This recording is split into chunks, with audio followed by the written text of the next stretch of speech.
la snake. Et puis nous fiers. Fin à venir, nous pas pète. Babylon gain pour les détruire.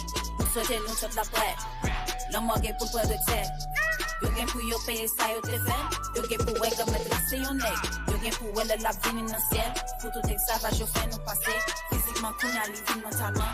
Misère nous t'es passé qu'on a oublié. Les aboulés c'est le sang en content. Laisse la justice ça va faire finalement. Sauf nous vin là avec un pour parer. Yon c'est non nous on connaît pas sauver. Parce que nous c'est un peu vraiment rebelle. Obéir loi li pour nous pas regret. N-E-G-R-O. Nous c'est des négos. C'est pour ça yo tu trahis. Yo connais Israélites, yo connais Wano c'est Christ, yo connais pour nous mourir. Nous c'est la snake et nous fiers, fin à venir y'a ce qu'il plaît. Nous vigez nous comme kawè, nous c'est la snake faut nous fiers. Dieu a peine des mêmes couleurs, les bailleurs blancs que j'ai fait. Nous c'est la snake et nous fiers, nous c'est la snake, nous c'est la snake, nous c'est la snake et nous fiers. Fin à venir est-ce qu'il plaît, nous vigez nous comme kawè, nous c'est la snake faut nous fiers. Dieu a peine des mêmes couleurs.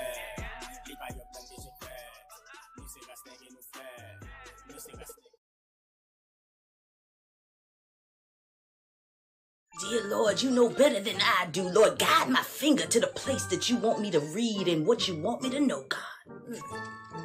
Practicing divination, I see. The devil is a lie. I'm consulting God.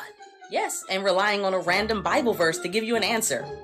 I asked the Lord to guide my fingers to the answer he want me to receive. That ain't no witchcraft. I never said it was. What you just did is called bibliomancy. Biblio what? The random selection of a Bible verse that you believe that God will speak through in order to answer a question. Okay, well, I didn't know it had a name, but all I know is I'm talking to the Lord. Yes, and it's a form of divination.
You don't have to be a Wiccan to be a witch.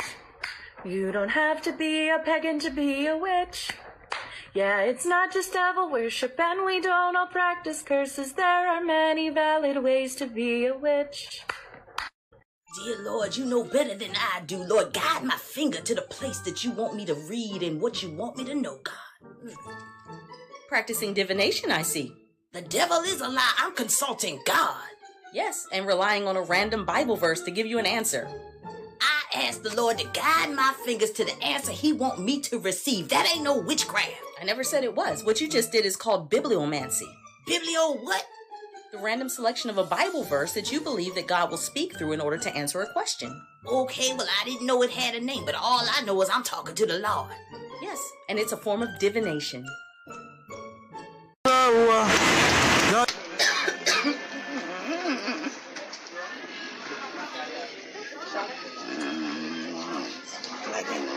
¿Vagueno?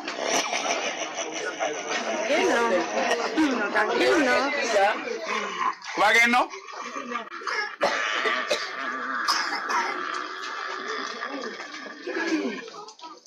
Depuis que l'os madame na? Depuis que l'os on est?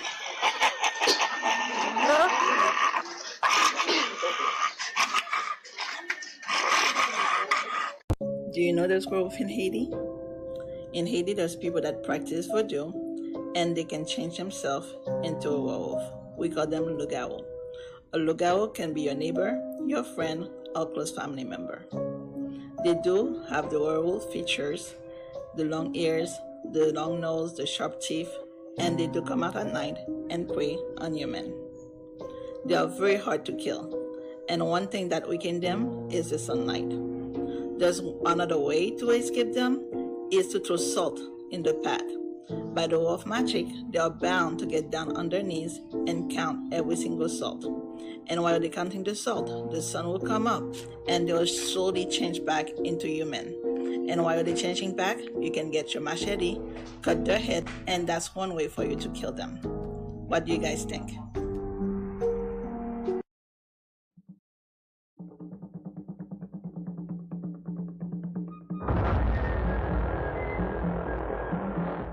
That's right. On peut même penser. Oh, Haïti, pour Matichon. Yes, nous qui Matichon parce que nous breaker la loi mon Dieu. Mais, ça nous va penser à, même si on passe en Haïti, même pas en Amérique. Nous pensons qu'Amérique a sauvé nous. Bon Dieu, serré, on va gagner l'Amérique. Nous on passe à Haïti, on passe à Amérique tout.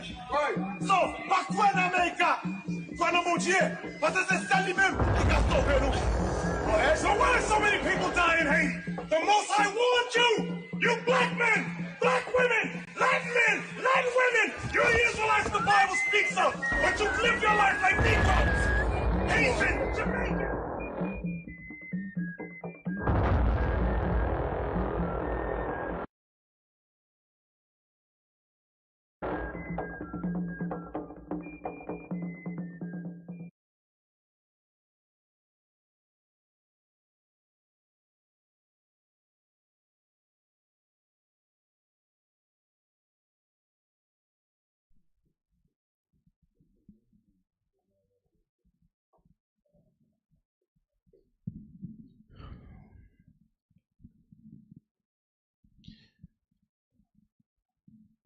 Men of Israel, blow trumpet.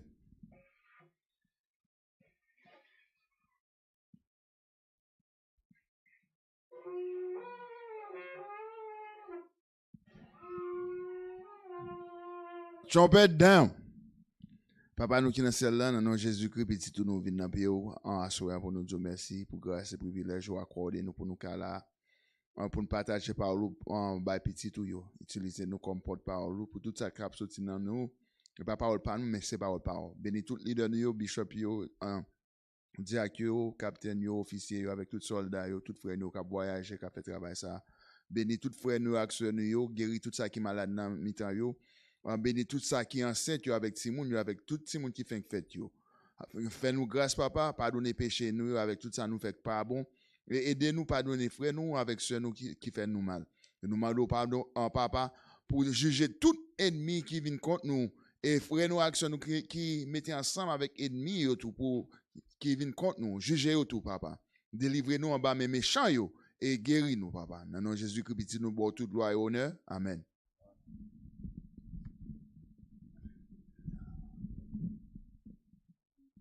Ça va me tomber là. Ok, nous parlons. Bon, all right. Ok, bienvenue encore une fois dans l'autre émission. Laver la vie, nous avec Bible. Non, moi, c'est officier Lévi. Soldat Daniel. Ok. All right, that's better.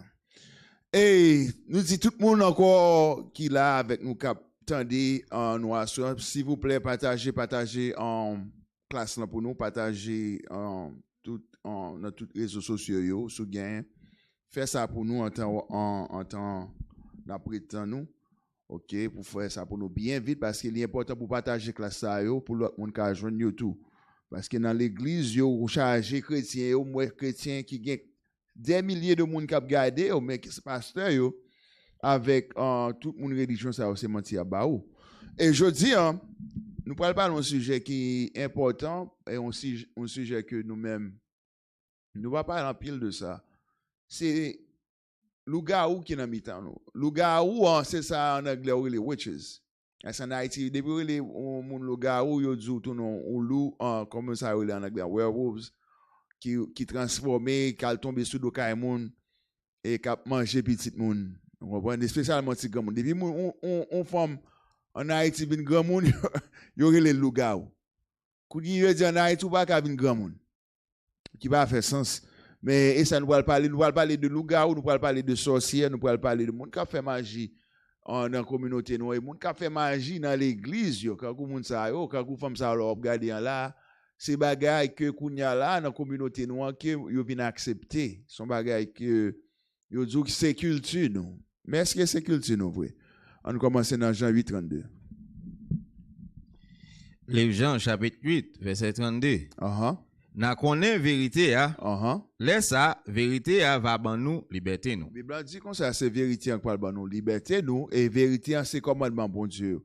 C'est commandement bon Dieu pour montrer qui gens pour nous apprendre vivre, c'est commandement bon Dieu pour montrer nous qui gens pour ne pas fouer nous dans bagaille magie, dans bagaille vaudou, dans bagaille Lougarou, comprendre? Dans bagaille faire prière utiliser chapelet pour faire prière tout bagaille ça. Dans service idole parce que dans l'église je charge des idoles. Ézéchiel 3:17. Ézéchiel 3 verset 17. Right, go ahead. Livre Ézéchiel chapitre 3 verset 17. Non mot moi mettez ou factionné pour nation Israël là. Ou attendez message ma baoua vérité yo pour moi. Il lit encore. Non moi mettez ou factionné pour nation Israël là. Ou attendez message ma baou. Ou attendez message ma baou. Ou a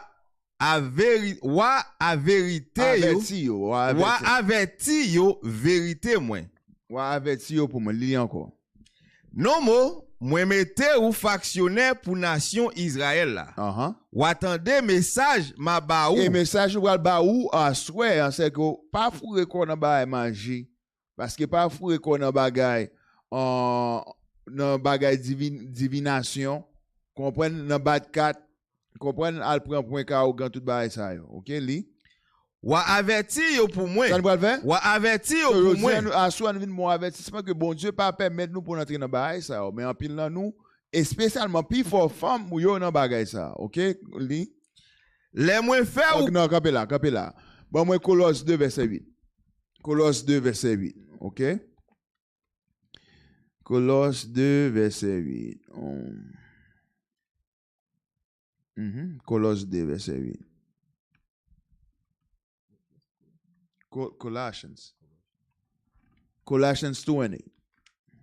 Colosse 2 verset 8. Parce que la Bible dit, prophète l'a dit, bon Dieu dit comme ça, faut nous bailler peuple avertissement, bailler message li. Qui message n'a ba ou que retirer qu'on a bailler magie parce que haïtien dit parce que en Afrique yo sorti a fait magie, a fait vaudou, ça yo en anglais hoodoo et même bagay là. Yo tout bagay ça c'est culture yo. Côté moun nan fait point, moun nan bat 4, il voye li bo coup de poudre, comprendre? Il faut toute qualité, il faut toute gagou bagay ça. Est-ce que ça qui bonne histoire nous dit pour faire tête tout comme Charles Oscar et ou va une bénédiction. Comprendre? Yeah, Colosse 2 verset 8. Livre Colossiens chapitre 2 verset 8. Livre-moi. Faites attention pour ne pas quitter personne tromper nous. Ça le dit? Faites attention pour ne pas quitter personne tromper nous. Il dit faites attention pour ne pas quitter personne tromper nous. À bel discours. Avec qui ça? À bel discours. À bel discours, continuez. Bel discours philosophe yo. À discussion qui pas vaut rien. Il dit bel discours philosophe parce que l'auprès des bagailles ça yo. Tout bagaille ça yo c'est bagaille vaudou. En pile monde où charger symbole ça au sous corps yo. OK, gagne qui ça qui gagne en clan, gagne qui gagne étoile 5 points, gagne qui gagne étoile 6 points là dedans. Ça les hexagram non. Et yo utilise toute bagaille ça yo pour yo ka faire magie. Mais Bible dit puis quoi faut qu'on en bagaille ça c'est philosophie monde. Et nous allons montrer ça bon moi the first article, the one that's qui dit Black women embrace the spiritual realm. Black women embrace the spiritual realm. Bon, moi, ça. On a commencé avec article, ça. OK? Après ça, then we're going to go with the Black Magic Mothers, who do as ancestral religion. We're going to start with the first 2 articles. Just in case vous pas gagné, bon, vous pouvez le battre bien vite. You got it? You don't have the black ancestral? All right, let me get it quick to you. Parce que, kounya la, Bible dit que il y a moun pour une mauvaise philosophie. Ça dit là. Ah.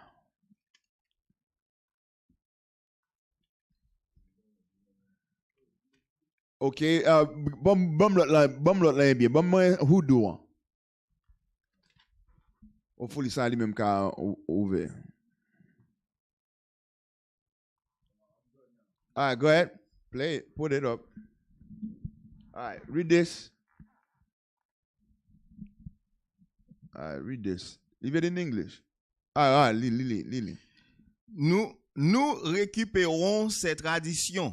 Les femmes noires embrassent le domaine spirituel. Yo dit les femmes noires embrassent le domaine spirituel. Qui veut dire yo c'est femmes yo qui toujours dans bagaille spirituel parce que on rencontre la femme noire ou dit hey, quel commandement bon Dieu si c'est pas ne faire péché, il dit moi même spirituel. Il faut laguer ça dans quoi ça joue finir avec vous qui veut dire que qui dit dans sa lière. OK, on descend pour nous. Il y a une fascination ravivée pour la sorcellerie et l'occulte pour les femmes noires. Bah ces femmes noires yo, c'est eux même qui toujours dans bagaille magie ça, c'est eux même qui promoter bagaille magie. Et pas garçon yo. Sou gen 2 3 ou grand, mais plus fort moun qui dans bagaille magie c'est femmes. OK, continuez. La traite du mysticisme réside dans l'autonomisation et la prise. All right, let's go down. Go up. Let's start with all right, start right. Aphosaris, yeah. Aphosaris, ce sont quelques-unes des images frappantes trouvées dans le nouveau jeu de tarot. Le jeu de tarot, c'est 4. Et ça, en Haïti, l'oral ka ouga, aussi l'oral ka mambo, on psychic pour battre 4 pour qui moun kap forpé, pour qui sont sous capable gagner l'autre rien, pour montrer sauve les ouais. OK, continuez. Et le nouveau guide de l'actrice. Parce qu'en pile moun qui dans Hollywood, en pile moun qui dans film, en pile moun qui dans bagay mondiaux, puis pour moun sa yo foué ko yo dans magie pour capable arriver dans position que yo hier.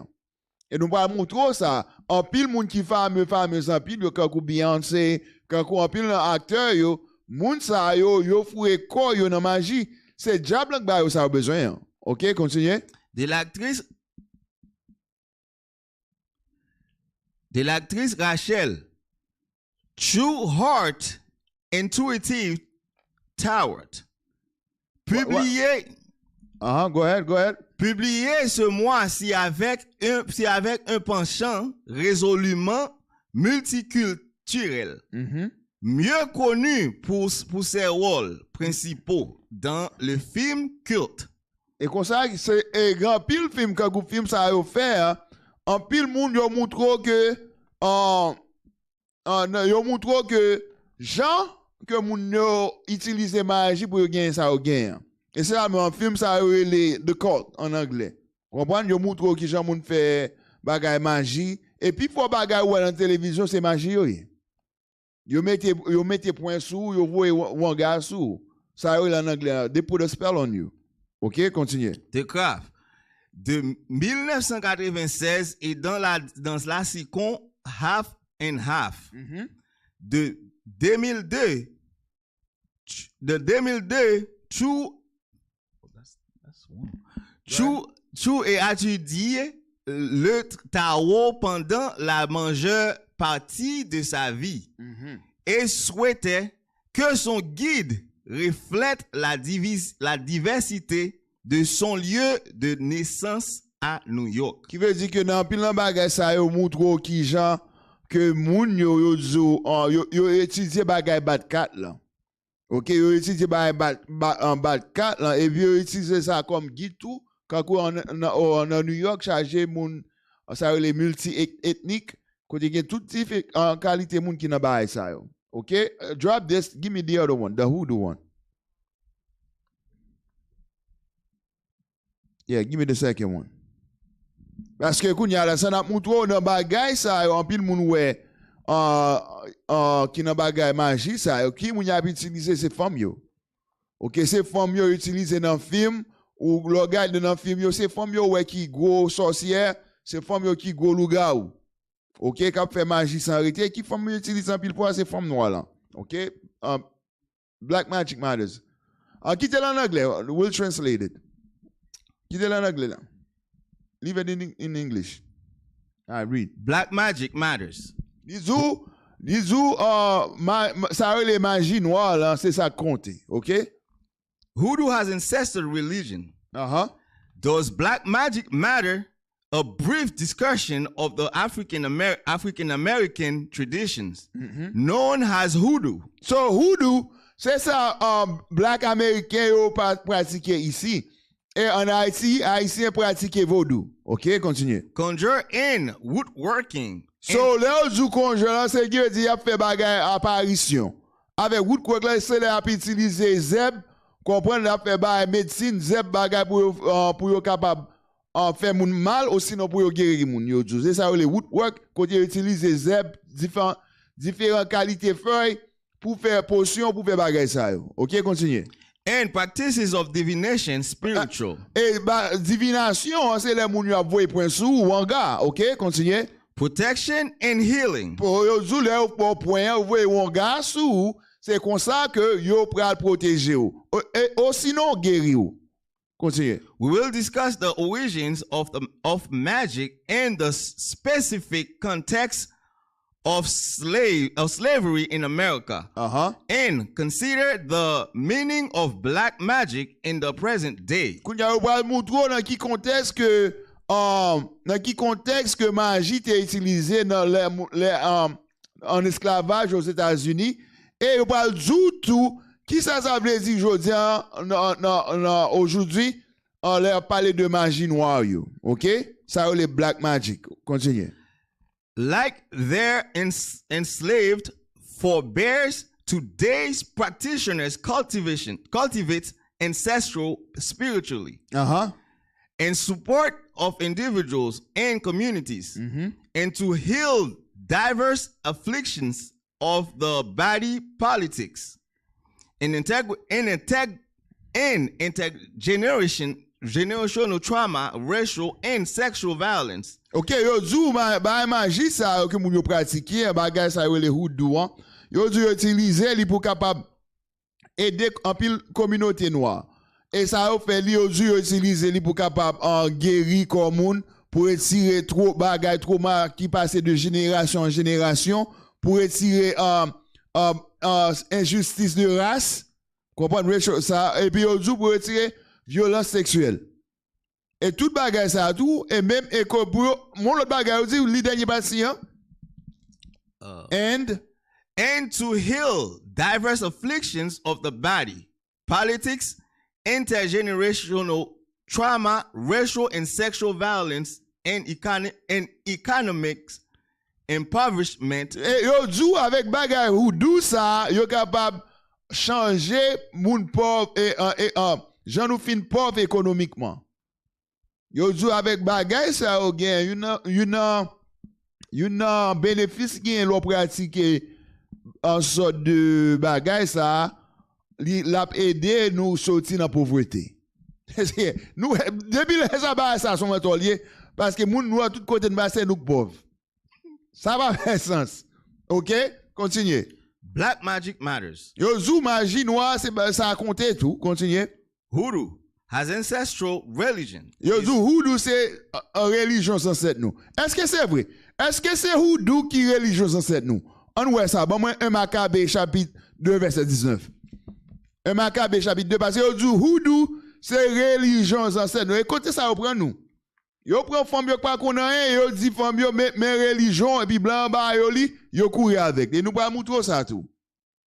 1 Maccabée 2 verset 19. Pour nous montrer qui ça qui religion nous vraiment. Est-ce que c'est houdou religion nous ou sinon commandement mon Dieu? Livre 1 Maccabée chapitre 2 verset 19. Mais Mattathias parlait bien fort pour répondre lui. Qu'est-ce qu'a parlé ses ancêtres nous Mattathias? Loli livre Maccabée te gen c'est loli Daniel te prophétisé de 4 grands puissances qui te gen pour prendre sur la terre. Il te parle de Babylone, il te parle de Persémès, il parle de Grec et puis il te parle de Rome. Mais loli de Daniel à Malachi, ou t'as de parler de Babylone, ou t'as de parler de Persémès, mais pas t'as de parler de Grec. Pas t'as de parler de la Grèce. La Grèce ou lit de la Grèce dans le livre les apocryphes là. Dans le livre apocryphe là où lit histoire la Grèce côté Napoléon Alexandre le Grand, j'ai là. Alexandre le Grec côté monsieur t'es premier monde blanc qui t'est régné sur la terre. Et avec monsieur tout kounya là avec ancêtre yo te fin prendre la terre pour yo kounya bon Dieu t'est élevé une ancêtre yo Matataès avec 5 petits garçons yo pour te goumer contre grec yo. Et moun les Matataès jodi c'est une nan près jolte moun sa ou ta les moun sa jodi on haïtien parce que c'est ancêtres nous liés. Ils sont dans même race avec nous Matataès, on va parler de Matataès, Mattathias, comment dans livre apocryphe là, comment ça est en anglais comment les royaumes monsieur avec petit gens qui deviennent font gros royaume après ça. Qui veut dire que Mattathias qui a parlé là sont haïtiens monsieur té. Soit disant dit haïtien monsieur té. On voit qui ça monsieur té dit. Li dit comme ça. Ou te mettre toute nation qui en bas bâton commandement obéi pour yo virer do bay religion ancêtre yo. Bay qui ça? Religion ancêtre. Bay qui ça? Religion ancêtre. Bay religion ancêtre li yo. Qui ça qui religion ancêtre li yo que papa nous Mattathias t'a parlé. Continuez. Pour yo conformer yo ak l'ordre li bay yo. Continuez. Moi-même, petit garçon yo ak frère yo. N'a kembe contrat bon Dieu te passé ak ancêtre nou yo. Contrat bon Dieu te passé ak ancêtre nou yo, c'est la religion nou yo sorti tout. Et ça Mattathias ça djou, contrat que bon Dieu te passé avec ancêtre nou yo, c'est là tout que religion nous sorti. Qui ça li? Continuez. Nous mandé bon Dieu pour faire nous faveur pour nous pas jamais virer d'eau by la loi li. Ba qui ça? By la loi li. Ba qui ça? By la loi li. By la loi bon Dieu. La loi bon Dieu c'est ça qui religion nous.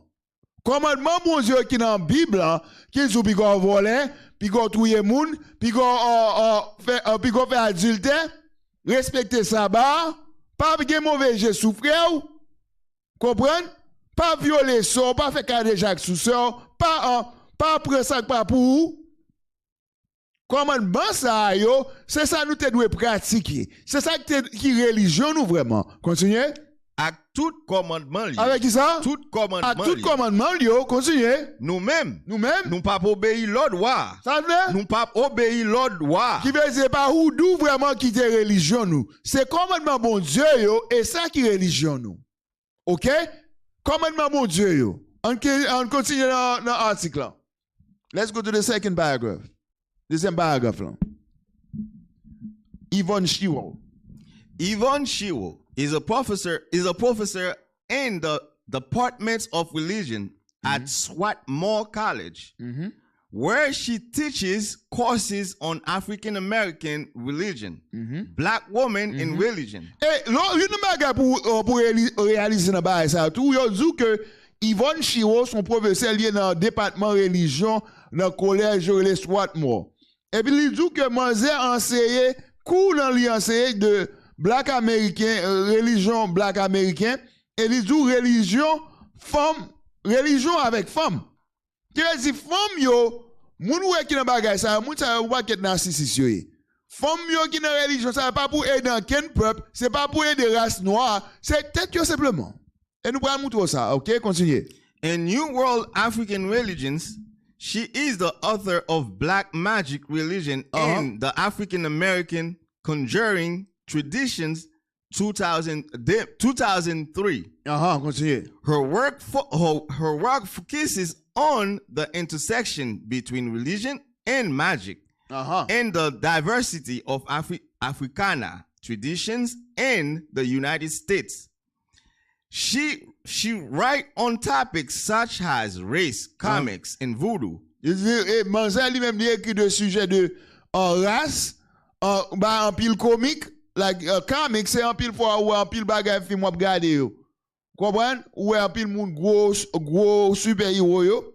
Continuez. Memes, the academics hoodoo. So, et ça Manzel écrit. All right, on jump. Let's go down to click on the video. Click on the video. We're going to go to the first minute on that video. Yeah, click on that video.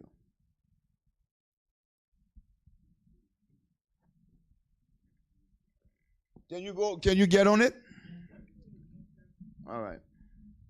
So, qui veut dire que, qui est, encore une fois, qui moun que utilisé comme porte-parole pour tout bagage magie, c'est femme yo. OK? C'est femme yo que yo utilisé pour créer, pour venir tourner une sorte de ambassadeur pour bagage ça, qui pour promouvoir bagage ça dans la communauté. C'est pas garçon yo. OK? Comment le bagage ça? Harvard Divinity School.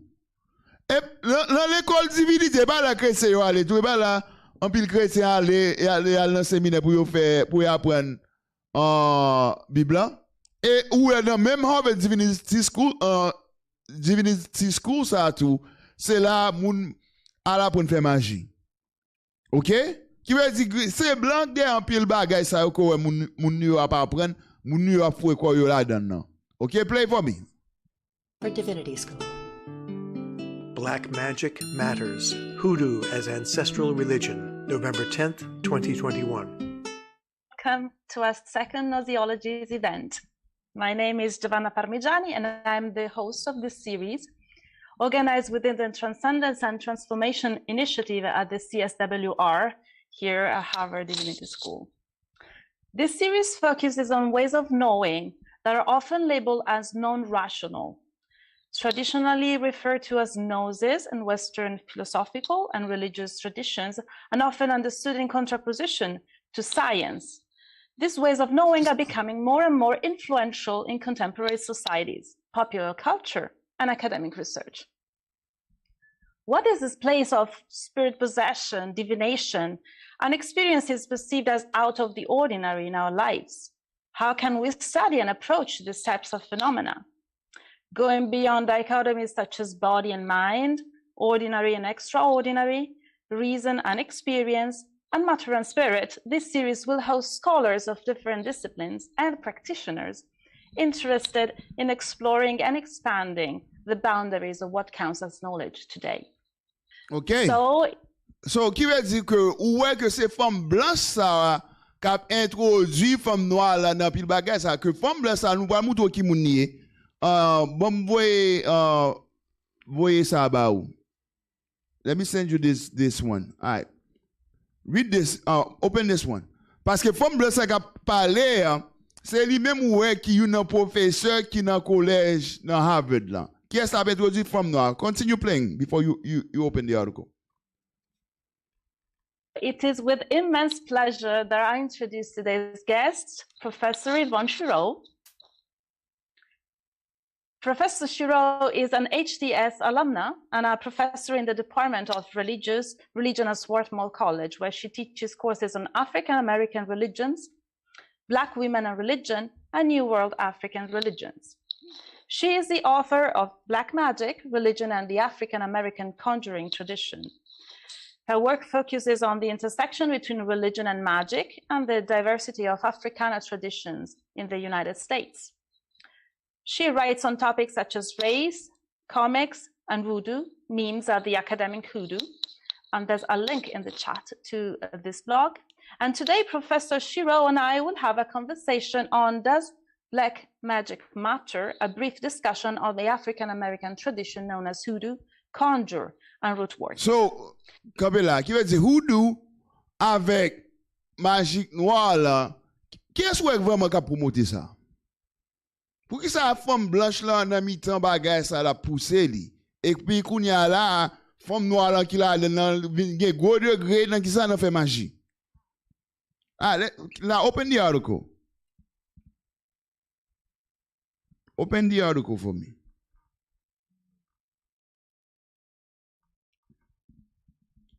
Let's read this. Cause from Kapale Giovanna Parmigiani. Read about her. Giovanna Parmigiani is a Harvard Divinity School. So, Mose, c'est une professeure dans Harvard Divinity School. OK? L'école de divinité. En pile pasteur toujours faire jolet, il y a un degré de divinité. Tout bagay ça au magie. OK, on va get Lougarou dans mitan nous. Continuez. Lecturer on religion and cultural. Anthropology. Salier? Anthropology. Salier? Anthropology. Anthropology. Moi, c'est son anthropologiste. Nous allons montrer qui ça qui est anthropologie. Allez. Go ahead. For the 2021-2022 academic year. She is an anthropologist. Salier? An anthropologist. She is an anthropologist. Continue. Of religion. Of religion. And a scholar of contemporary paganisms. Paganism, qui veut dire païen. C'est une plus grosse religion qui gagne c'est païen. Parce que l'église aujourd'hui, christianisme, c'est ça qu'ils pratiquent. Paganism aussi non païen, religion de païen. Continuez. Her works is firmly grounded in ethnographic and autoethnographic. Wait, retournez, cause we retournez, lisons ce lien encore. Go ahead. Get the meaning. I read it again. Her work is firmly grounded in ethnographic and other ethnographic practices, and her primary interest are the relationships between religion, politics, and gender. Et ça, il focus dans religion, politique et sexe. Gender, ça le sexe entre femmes et garçons. OK, continue. Her first monograph. Now, stop. Get me the meaning. Ethnographic. No. Get me the video that says the curious world of anthropology. You got that? I just said it to you just in case you don't have it. The curious world of anthropology. Parce que à pile fois, nous à l'école, faut me quitter quand bien propre. Là, dans l'université. Quand sorti dans l'université, pas même moun nan encore. Moi, de ça changé. Yes, go ahead. It seems anthropology is everywhere these days. And that's no coincidence, because anthropologists are everywhere these days. Anthropology is the study of us. Our clothes, our homes, our bodies, how we talk and how we think. Our past, present, and future. It's all anthropology.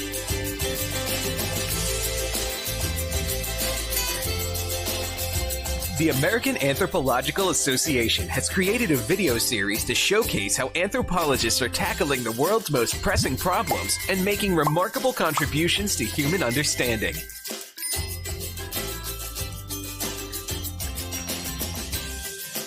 So, anthropologie. My name is Trisha Wong. Anthropologie qui ça li? C'est une bagage qui étudie toute bagage de culture, de DNA jusqu'à religion. C'est pas pour cette raison que ouais femme ça qui bollier dans l'école lié l'école de Harvard School of Divinity. OK? Continue. Yeah, I'm a global tech ethnographer. I'm the co-founder of Sudden Compass. The way we use technology actually is an expression of our identity. Who I am when I'm in a bar versus at work or when I'm out dancing with my friends is very different. It's the same exact thing when we're using different apps. The way I use Twitter, the way I use Snapchat or Instagram is very different, or Reddit. Human dynamics is actually that we have multiple elastic identities, that we have different selves. And the way I express myself on each app is different. But when you have a bunch of engineers or product people designing an app, they're not thinking about identity. They're just thinking about a bunch of features. And that's why corporations need to bring in people like anthropologists to understand these big concepts. Anthropology gives you those skill sets. You can help companies translate their business question to a human question. This is what I call the flip. Let's just take one of my clients. You know, they were trying to get more people to buy their books. Okay, that's a great business question. But when we translate their human question, which is like, you know, how are people even learning? Why do people buy books? Where did people get information? It completely changed the way we saw their business. C'est comme ça au point là, parce que anthropologie faut questionner toute bagaille. Ce qui veut dire l'on fait compagnie, sous c'est mon normal, on fait une compagnie, on fait une compagnie côté on vend app. On fait app là pour faire pour résoudre app là, soulever app là pour vendre diri. Faut app pour vendre diri, mais avec moun ça yo, le relé yo, et pas vendre diri ou vendre diri simplement. Qui ça dit on pral faire les moun nan manger li? Qui j'en ka tourner moun nan faire moun nan changer sexe, c'est tout bagaille. Ça c'est magie. Ça c'est magie. Et là, sous magie, au début, on l'école, on pense, on étudier bagay normal, pas gagner blanc fait qui normal. Go ahead. That was how they succeeded. And every company needs help doing this. When I'm really doing my best kind of anthropological field work, is that it's really about me. It's that I'm learning because I'm getting close to people who seem at face value so different. You know, but actually the stuff that they're going through is so common. People are all trying to figure out, you know, how do I do the right thing? How do I make people I love happy? How do I survive? So, Kopela, qui ça qui va le pour faire? Comment vous voulez connaître qui j'en pour faire bagay qui doit? Comment vous voulez connaître qui j'en pour marcher non gens pour faire quelqu'un content? Tout bagay, ça veut vous dans toute qualité bagay, yo djou pour entrer dans divinité, pour entrer dans magie. Et dans toute bagaille ça y a fait femme noire yo moun yo entrer pour yo chercher quelqu'un content, pour yo chercher quelqu'un posé, mais pas ça Bible dit. Moi nous sommes 19 verset 8. Somme 19 verset 8. La demande qui gens pour marcher droite. Et ça femme nous dit avec anthropologie, ça anthropologie, moun yo dit que non seulement yo questionner toute bagaille ou fait, mais avec bagaille ça tout kounya là, yo faut questionner la vie même en la vie tête, en la vie pauvre. Yo faut questionner la vie, yo faut questionner bon Dieu, yo faut questionner toute bagaille. OK, Lisa. Livre Psaume 19 verset 8. Règlement Seigneur, c'est bagaille qui doit. Moun qui suivent yo ap gen kè content. Ça faut droit. Règlement Seigneur, c'est bagaille qui doit. So bagaille qui doit qui vous faut kè content qui pour marcher, c'est comme c'est règlement bon Dieu. Li commence verset 7. Verset 7. La loi Seigneur est bon sur tout point. Bible sur la loi bon Dieu bon sur tout point. Continuez. Il montre nous gens pour nous vivre. Parce que nous pas contre qui gens pour nous vivre parce que avec bagarre anthropologie ça en pile monde ça pas contre qui ça pour faire. Et loi code blanc ou allemand qui ça doit faire comment pour vivre qui va le voir. Li voit dans magie. Li voit dans houdou. Li voit dans magie noire, ça le black magic là. Et ça, l'on va apprendre anthropologie, tout le bagage ça yo. Parce que femme ça yo les ethnographe, et comme ça yo les. OK, continuez. Nous mettre gain confiance dans commandements Seigneur. Hold that. Bon moi une définition ethnographie. All right, read this. Ethnographic. Of all relating to ethnography, the branch of anthropology dealing with the scientific descriptions of individual cultures. So, kounya ki veut dire avec ça, l'eau est blanc vin koto, c'est étudier vin étudier.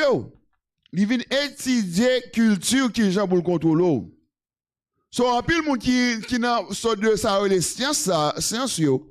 Les yo vin nan koto, yo vin di, yo vin comment ça yo dit, yo vin di gete bola kayou, ou y a gardé pied bois, ou y a gardé tout bola kayou, y a gardé tout ça qui a passé dans la communauté ou c'est ça y a fait. Et puis kounya ça fait jusqu'à nos jours haïtien abdou que c'est cérémonie bois kayou manque ba liberté. Quand yo joue avec ba ça, c'est français qui mette dans livre ba yo. Parce que moun ça étudier qu'il tout qui gens pour yo qui bon dans péché. Comprenez c'est ça yo fait. Bon, ça de diligent search. Somme 64. Bon, Somme 64, c'est comme ça ouais blanc. OK? Somme 64, verset. Somme 64, verse 8. No. Somme 64, verse. Comment ça, toi? Yeah.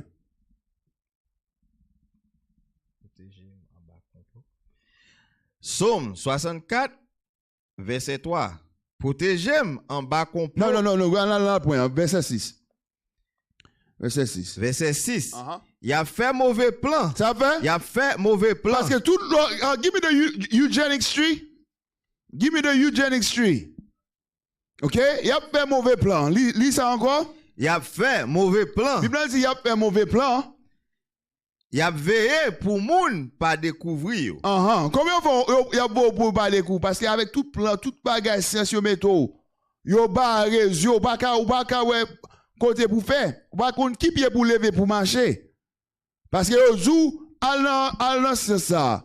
Yo jou c'est la magie pour aller. Yo jou al christianisme. Tout côté blanc envoyé ou pas ka ouais. Ou pas tout bagage ça. Tout bagage ça c'est plan yo genetics. Comprenez histoire qui soit histoire pas yo. OK? Li. Ça qui nan kè yon moun ak nan l'idée li c'est mystère. Mais bon Dieu a tiré flèche li sou yo. C'est comme ça yo fait mauvais plan pour yo prendre. OK? Ou pas ka connaître ça ou vle faire avoir vraiment. Continue. OK. On tourne dans l'article là. Yeah, go back to the video.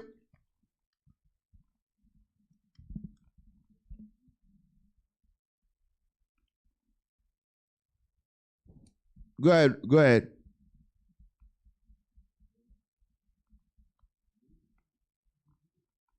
Next meal, what do I want to be remembered for? These are all things that people are thinking about, from the mundane to the complex. And you start to think, oh, okay, like we're all actually super connected, but we're also dealing with different forms of pressure. Let's go back to the article. The last article. Let's go back to that. Let's go back to the article. All right, let's go down. Size the full transcript. Go down. No. The article, the one we had previous, the hoodoo. Yeah, the hoodoo article. Parce que ça nous va montrer que moun sa yo tout ça yo fait yo bien pour. Sous ba le commandement mon Dieu, ou pas capable d'échapper. All right, let's go down. Full script, go down. Full script. Full transcript. We're going to go to Giovanna Parmigiani. Ah, read that. Yeah. Giovanni Parmigiani. Welcome to our second nasiology. So, come here. It's Giovanna Parmigiani. Welcome to our second nasiology. Nosiology. Okay, continue. Welcome to our second nasiology event. My name is Giovanni Parmigiani. Okay, jump to the second paragraph, the one below. This series focuses on ways of knowing that are often labeled as non-rational, bagay qui pas fait sens. En série, ça va focus sur bagay que moun pas comprendre. OK, continuez. Non-rational traditionally referred to as nazis. Bagay ça yo référé as Gnosis. Okay, qui ça gnosis là? Okay, let's get the definition for gnosis. Yeah. Let me send it to you. I had it. Yeah, I had it. I'm forward it to you quickly. All right, and what's ça veut dire? Gnosis. Click on that. I send it to you. Go ahead, read that. Then after that, go to the Wikipedia I sent you. En moutou qui ça gnosis, ça c'est les dou femme ça qui professeur dans l'école de divinité dans Harvard, femme ça focus c'est un bagage de gnosis. Qui ça est? C'est n'a parlé de Lougarou, pas c'est n'a parlé de haïtien qui volé sous dos, bagage ça est femme de la fontaine yoyé. Vrai Lougarou yo c'est blanc. Vrai Lougarou yo c'est moun yo avec science yo. Et qui ja yo prend femme ou yo tourne yo compte ou même. Yo utilise un cell phone yo tourne yo compte ou même. Yo utilise une télévision yo tourne yo compte ou même. Ou pas capable marier, ou pas contrôle petit tout, pas contrôle madame ou pas contrôle communauté. C'est ça qui est vraiment magie. Pas gain yon ka faire pour retirer corps en bas point ça, ou un gars ça yo mette sous. OK, Lee. Gnoseology, study of knowledge, is the philosophy of knowledge. Ça dit? Is the philosophy of knowledge. Yo c'est une philosophie de sagesse. OK? De connaissance. Continuez. And cognition. In Italian, Soviet, and post-Soviet philosophy, the word is often used as a synonym for epistemology. Pour qui ça? Epistemology. For epistemology, continuez. The term is also currently used in regard to Eastern Christianity. Read that again. The term is also currently used in regard to Eastern Christianity. So Christianisme qui ça pratique gnoseologie. C'est ça chrétien pour pratiquer. Nous pas montrer c'est ça pratiquer vrai. Click on epistemology. Bah ça pour moi. Read that. Let's go up, yeah. Go ahead. Theory. All right. Theory of knowledge redirects here. For other uses, see theory of knowledge. Disambiguation. Epistemic redirect here. For the alternative name for cognitive science. Cognitive science, science de conscience, cognitive science, vous connaissez ça au fait, continue. See epistemics.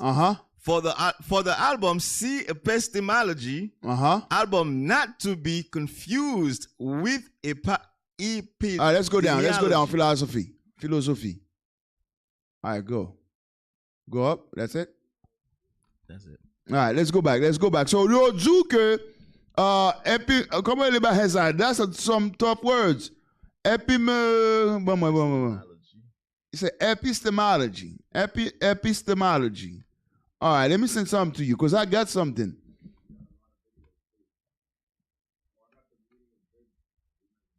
No. We're gonna get to the videos. Don't worry about that. No, I'm about to join you. But I need you all to see this. All right, play. Open this one. All right, open that one.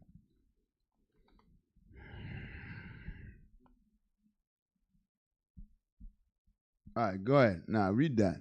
Which number one? Yeah. Start right on number 1.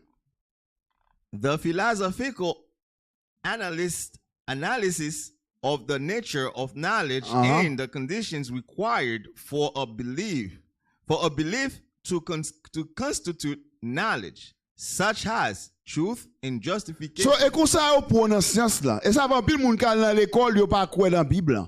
Parce que sous pas capable preuve pour justifier ça ou dire, yo pas quoi là-dedans. Okay? The second one. Potential sources of knowledge and justified belief, such as perception, reason, memory, and testimony. Now, number 4. Number 4, philosophical skepticism. Ça lié? Philosophical skepticism, which questions the possibility of knowledge. Which questions the possibility of knowledge and related problems, such as whether a skepticism poses a threat to our ordinary knowledge claims, and whether it is possible to refute skeptical arguments. C'est comme ça, et comme ça, qui est-ce qui agit comme ça? C'est moun qui croit dans diable yo. Et spécialement scientifique yo. Okay? Et scientifique qui croit dans bagay ça yo. So let's drop this now. Give me the first video now. Let's get to the videos. Parce que les moun yo pas quoi? Okay? Et ça yo vle yo fait. Give me the first video, the interview. The interview with so qui moun qui tombe dans bagay ça yo? Actually, I had a video. We tell it. Damn. Yes, this one. We'll start with that one. Yeah. Let's start with the clips. No, let's just start with this. Forget the clips. Let's just start with this. I'll tell you where to go. Play. Make sure the thing is on. All right, so a lot of them come to me. They pay, and my biggest of all time are NBA stars because they pay. Okay? Really? And they fly me out to do work in person. They don't even want me to do it at my house. Yeah, come to me. One name came to mind when you said that. Fast forward to the beginning. I'm not saying nothing. So what? Okay, so root work. Break it down. Okay, so basically, people come to me if they want root work. It could be money. Ça nous saute li pour yo zou, you n'a bagay que moun yo n'a ba machine wa yo fait c'est woodwork. Ça le woodwork là yo travaille avec racine, yo travaille avec feuille. Et femme ça li zou, li même li travaille avec feuille, li fait travail ça yo pour un pile célèbre. OK, continuez. It can be love. It can be a lawsuit payout, settlement, whatever the case may be. I think she plugged that on purpose. He's been in all the blogs because he has a big case. But literally everything and anything you want it to be done, I tap in and I do it. Okay. Now, when you say tap in and do it, what do you do? I mean, we hear these things and you can Google root work, but it doesn't really give you the inside of Kabela. How Parce it's que done. les jou, l'on Google, pas qu'à joindre ça veut dire vraiment. Ça va pile dans moun ça qui boy aller c'est l'école y aller. Pour y apprendre bagay ça si yo vle vinn fort la donner, yo payer l'argent. Yo jou l'école qui plus prestigieux qui gagne comme Harvard, yo gon l'école qui est the Harvard School of Divinity. L'école de divinité, non, Harvard, qui ça yo enseigne magie. Magie noire, black magic. Comprenez? Continuez. Ça va en pire sur nous. Give me an Puis à l'école, ça yo, les associés, pas associer avec race. Yo pas associer avec race, yo pas grand pour yo parce que déjà fin peut-être yo. OK, continuez. Somebody calling you, reaching out, they have a problem. Just give me an example of a case. You don't have to name no names or anything like that because you do consider yourself a celebrity. Oh, I am. Root work advisor. They all come to me. Mm-hmm. Plenty of them. What? Yes. I started with celebrities and then I was posting my stuff and that's how I started with the public. But it was celebrities only because you need to have a check to come to me. So now I have things that the public can come to me for too. Oh, okay. So that's why you're here. You want general viewership, general consumers. Yes. Okay. All right. So give me an example. How would somebody reach out to you? First of all, how would they even come to know you? Usually word of mouth. Okay. Or maybe my Instagram, my TikTok. They'll find me on social media. And so they'll go on my page, they'll email us or, DM me and say, oh, my husband's cheating and I want to hex him and hex, the bitch that he's Hey, stop. So, pas gars que, femme ça a fait, ou pas quoi ça, en pile femme, l'on fait au mal ça au fond, il y a le cas ou gars pour. Ici, spécialement aux États-Unis, yo quoi le bail ça? Ou fait bagarre from na pour quitter, ça le fait la côte from ça. Pour from na font un gars un point pour péter fiel ou relais ça en anglais to hex you. To X you out of life. OK, ça veut dire continuer. We go from there. Now, wow. Okay. That's very common. Very common. Very common. Pastors. Wait. See? Rewind that part. Go. And I want to hex him and hex, the bitch that he cheating with, and then we go from there. No. Wow. Okay. That's very common. Very common. Very common. Pastor-wise. C'est pastors. Il dit pasteur yo avec madame pasteur yo qui ça fait? Continue. Come to me all the time. No, wow. They supposed to be c'est ça, en pile fois, on demande comment fait pasteur ça yo? Gen tout moun ça yo contrôler tout moun ça yo. Vous pensez c'est avec Saint-Esprit mon Dieu qui a contrôler tout moun ça yo? En pile pasteur ça est gros magicien yoye, gros lougarou. On prend en pile pasteur ça est gros ougan yoye, en pile pasteur femme yo c'est lougarou yoye. OK, continue. Pastor-wise, come to me all the time. Not the they supposed to be going to God. They be supposé aller côté bon Dieu, mais c'est quand ougan aller, c'est côté femme ça, côté lougarou ça aller. Okay, continue. The congregation. Yes. One of my clients, she caught like chlamydia, herpes, a couple of things from pastor. Damn. Yeah. Non seulement ça, pasteur pli même femme yo bien pli mais dans l'église là, li ben avec maladie sexuelle. Kounya la sa femme nan fait l'alka ou grand pour pasteur. Play. Her husband. And he fucking on everybody in the congregation. Et yo pasteur pli mais depuis c'est femme qui dans l'église. Sous besoin protéger madame ou retirer dans l'église là. Retirer madame ou dans l'église parce que pasteur yo gon démonstre yo. En pile là les magiciens yo, de prendre l'horloge madame ou, y a plimé madame ou bien plimé, y a bien dans maladie après a boire tourner ba ou. Ça comme ça abdou là. All right, go ahead. Got somebody pregnant. Mm-hmm. So what did you do? I did a little hex. So basically she wanted to stay with her husband, so I couldn't hex him. Because if I hexed him, it's going to hex her. OK, kounya manzé dit avec magie ou on garde faire. S'il vont un point sous pasteur là pour madame nan tout. So li pas capable en faire pasteur parce que madame nan protéger pasteur parce que madame nan pas voulu pour manzé te fait marier rien. So manzé dit kounya là c'est mistress là le fait mal. Continue. So you mean tell me she got 3 STDs?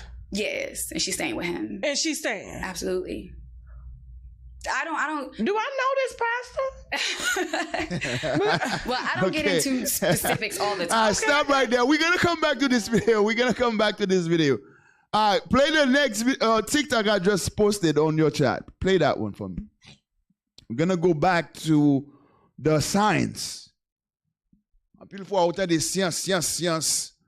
Parce que ouais, comme ça on fait ça. Il pas différent entre moun qui dans l'école Harvard qui apprend anthropologie qui apprend l'autre bail ça. Play this. Based on the Luciferian values, those are things that I am not allowed to do. For those who don't know, I follow the Luciferianism philosophy, but I do not view that as a religion. So, j'aime tout li pratiquer Luciferian qui veut dire la servi diable. OK, c'est une religion diabolique qui gagne. On voit qui ça le dit. On voit ça le dit. Si ça l'a dit pas sorti dans l'anthropologie. Si ça l'a sorti dans l'école de divinité. Play. Religion. That's not my case. I just like the philosophy and that I followed this in my life. Oh, but do you believe in Lucifer? Yes. I do. But that's another story. Lucifer, quoi dans Lucifer? First thing, and let's make it clear, it is to not hurt other people or animals. Lies. So no. That's a damn lie. Parce que you know pas que vous moun ça c'est sacrifice. Comprends? Et sacrifice. All right, go ahead. I can't be ignorant. Ça dit? Yeah. Wait, stop. Moi, je dis, il pas capable ignorant. She cannot be ignorant. Il pas capable ignorant de qui ça? Play. Yes. One of the ultimate goals in the Luciferianism, it is to seek knowledge no matter what. Qui veut dire que moun sa yo fouye kon dans toute sauce. Et même bagay anthropologie, moun qui dans anthropologie yo fait. Anthropologue yo. OK? Et même bagay philosophie ça tout pour luciférien yo et même bagay ça tout pour chrétien yo. OK, continue. You always got to be looking to be the best version of yourself and enlighten you, right? The enlightenment. On seul chrétien, comme là, on seul chrétien yo pas permettre pour questionner rien. C'est le noir parce que yo nik djou suivre tout ça blanc djou. Mais blanc pas comme ça lui-même. OK, continue. Is like the big thing that we all seek for. And Luciferians welcome any type of knowledge. And it doesn't matter how much you think you know, you can always learn new things. Nobody's going to know everything. You can live 100 years and you're still not going to know everything that there is to know. So that's it.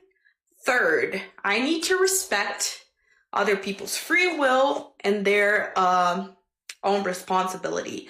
So I cannot stick up my nose into other people's business unless I am asked to do so.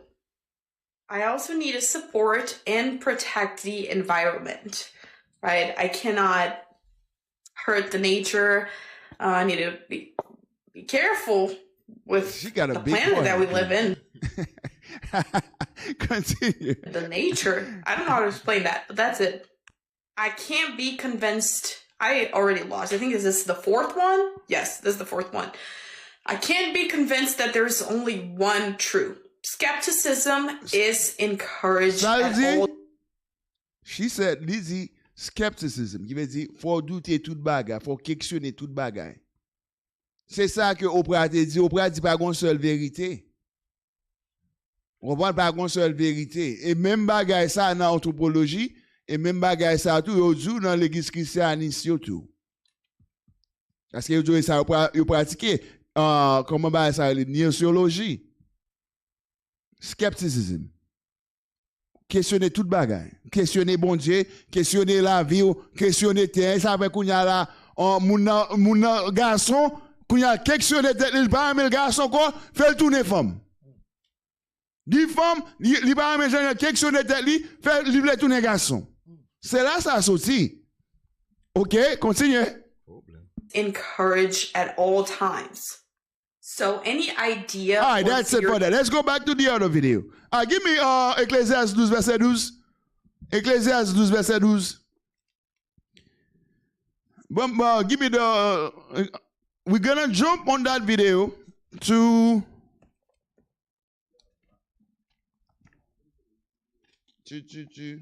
All right, lis Ecclésiaste 12, verset 12. Livre Ecclésiaste. Chapitre 12, verset 12. Petit moi, mais ça pour faire, prends les sons sous bagage ça yo. Si pour yo ta écrit. Ecclésiaste 12, verset 12. Ecclésiaste 12, verset 12. Ah, go ahead. Petit moi, mais ça pour faire, prends les sons sous bagage ça yo. Si pour yo ta écrit un pile livre, yo pas ta jambe fini. Yo pas ta jambe fini. Si ou ta commencé à apprendre, ou pas la jambe suspend apprendre. Qui veut dire bagay ça femme ça dit hein, son bagay qui compte Bible. Bible du bigo fait ça moun ça va faire. Et ça yo enseigne dans l'école de divinité dans Harvard pour toujours chercher, pour toujours questionner. Rien pas jambe ou pas jambe fin quoi rien, pour toujours douter. OK, continuez. Les ou étudier trop. Ça dit? Les ou étudier trop. Ça dit? Les ou étudier trop. Yo étudier trop. Ça fait que ou fait ou mal. Ou voilà qui connaît pas quel lobé. Ou pas gen bagay ou pas doué connaît. Bon ça Chirasi 3:21. Chirasi 3:21. Gen bagay ou pas doué connaît, mais blanc tableau quoi pour apprendre toute bagay, questionner bon Dieu, questionner terre, questionner la lune dans monde ça yo besoin qu'on qui gens en fourmi en fait sexe. Comprendre yo pour caméra yo foué dans derrière bête là pour en dani Oh mon cher, c'est bagay diabolique ça.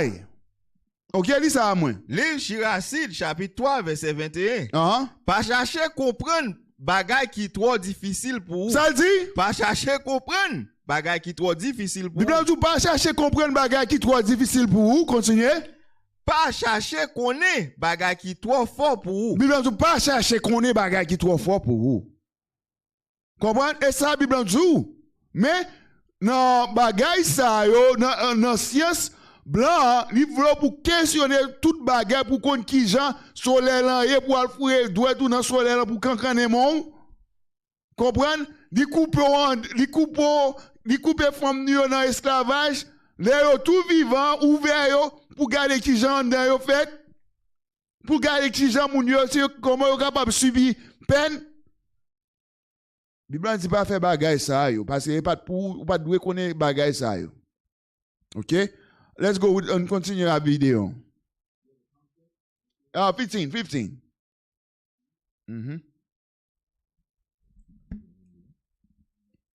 Not 20. All right, go ahead.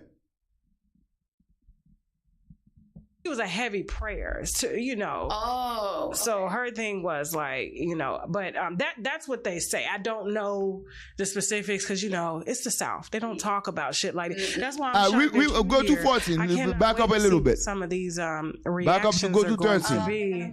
These sont bagages qui étaient importants. All right, go ahead. Is there a conflict in what you do, being that you do believe that there's a greater being and you spread love, but yet you're paid to sometimes destroy it? To destroy love? Yeah, like, because I choose who I allow, into my tribe and who I'm going to do the root work for. So if I know that they're the antagonist, I'm not doing it. But if they're the one that were hurt, and I know that they need this to get off of them, then I'm going to do it. So I'm not really destroying anything. Moi, j'ai dit qu'on ça gain pouvoir. Moi, j'ai dit qu'on ça gain pouvoir côté. Si on vient côté pour faire un travail pour lui capable d'utiliser pouvoir gain pour le faire monde qui fait client là mal. Pour lui capable d'attaquer monde ça. Comment faire monde voodoo ça yo? Monde voodoo ça pas jamais gain force pour attaquer blanc. Toute misère blanc fait passer. Oui. Ah, ça m'a compris. Regardez les gens blancs mettez pied sous cou nous. Nous avons tout Lougarou ça au lac chercher pouvoir. Yon ba jamais utiliser pouvoir pour retirer pied blanc sous cou nous. Mais tant que ça agit l'autre nation, frère par yo avec ce par yo qui pouvoir pour faire une avec l'autre mal. Continue. The way you say you're like a gangster, like I'm just making it even. I am. I don't set out to harm anybody. Okay. No, you're good. You're good. Let me get some wine, child. Okay, let me see what. Pass away a bit. This is live. We should. I know. Warlock. Okay. And my grandmother. But go ahead. Yeah. Like warlock. That part. If there was a hell. For work, and I was like, what? On the same street. Okay. But she would never walk on his property. So she was afraid, like ni gun mazel ni gun parler tout de moun sa ou nan ba magie. OK? Et ça mazel dit là. So, continue. What's told to me, but I know he lived down there, and I would be at my grandmother's house and I would go down there, but I never saw her on his property. So when people say, like when our family members say like she wouldn't go on his properties because everybody came to him for Skip work. to And I was like, what 17. 17 minutes. Skip to 17. On va besoin ouais. Parce que comme ça, les jouli fait bagay pour célèbre yo, et célèbre yo vinn bon côté li. OK? Son grand papa, son gros jupon. Play. They just don't question those things though. Yeah. They think I'm crazy. Like what? Because I don't believe the shit that you believe. See, I'm Buddhist. I chant, Nam Myoho Renge Kyo. And we ultimately believe in like just obtaining happiness. Period. That's it. Like we don't try to recruit. We don't try to, my thing is if I see somebody that's unhappy, I try to make them happy. Black people are a bunch of flyers. C'est bouddhiste lié, l'observe Bouddha. Il dit dans religion là c'est pour faire que moun content. Mais femme ça, yo élément Tasha K. Now I'm going to prophesy in English for a minute. Her name is Tasha K. And her job is to gossip and bring people's business to light and bring hell to people. That's what she does. That's what she does. She says she brings happiness to people. She's famous for bringing hell to people, putting people's business on the street. That's what she's famous for. That's how she earns her money. Gossip, you know, she got sued by Cardi B because she was putting all her business on the streets. But she's the same person saying that, hey, I'm a good person. Give me good. Romans 7 and 12. She said, I'm a good person. Everybody's a good person. Let's see what's good. What's really good, like this in the hood.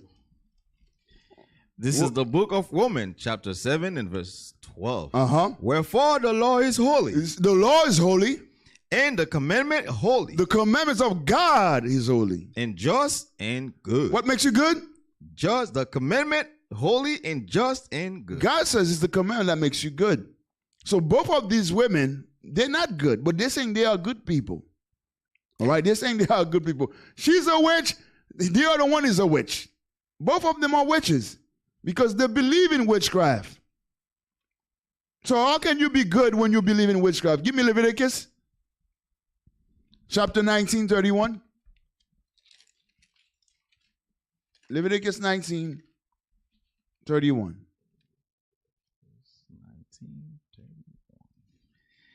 This is the book of Leviticus, chapter 19, verse 31. Uh-huh.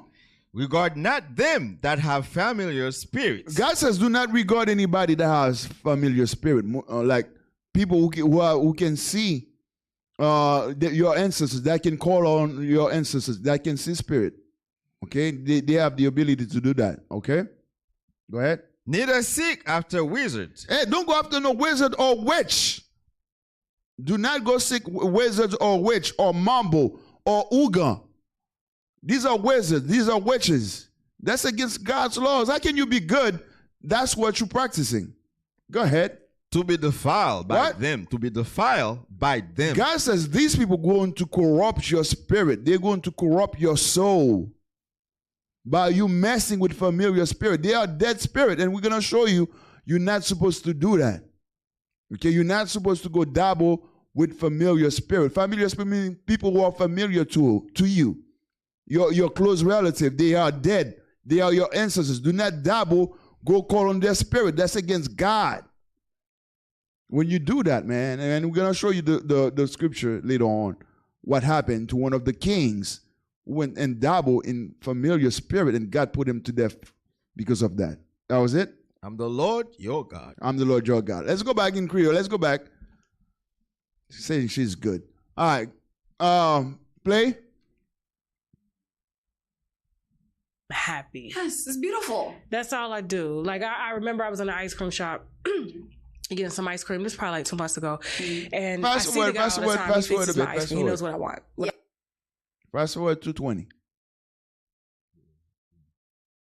All right, go ahead.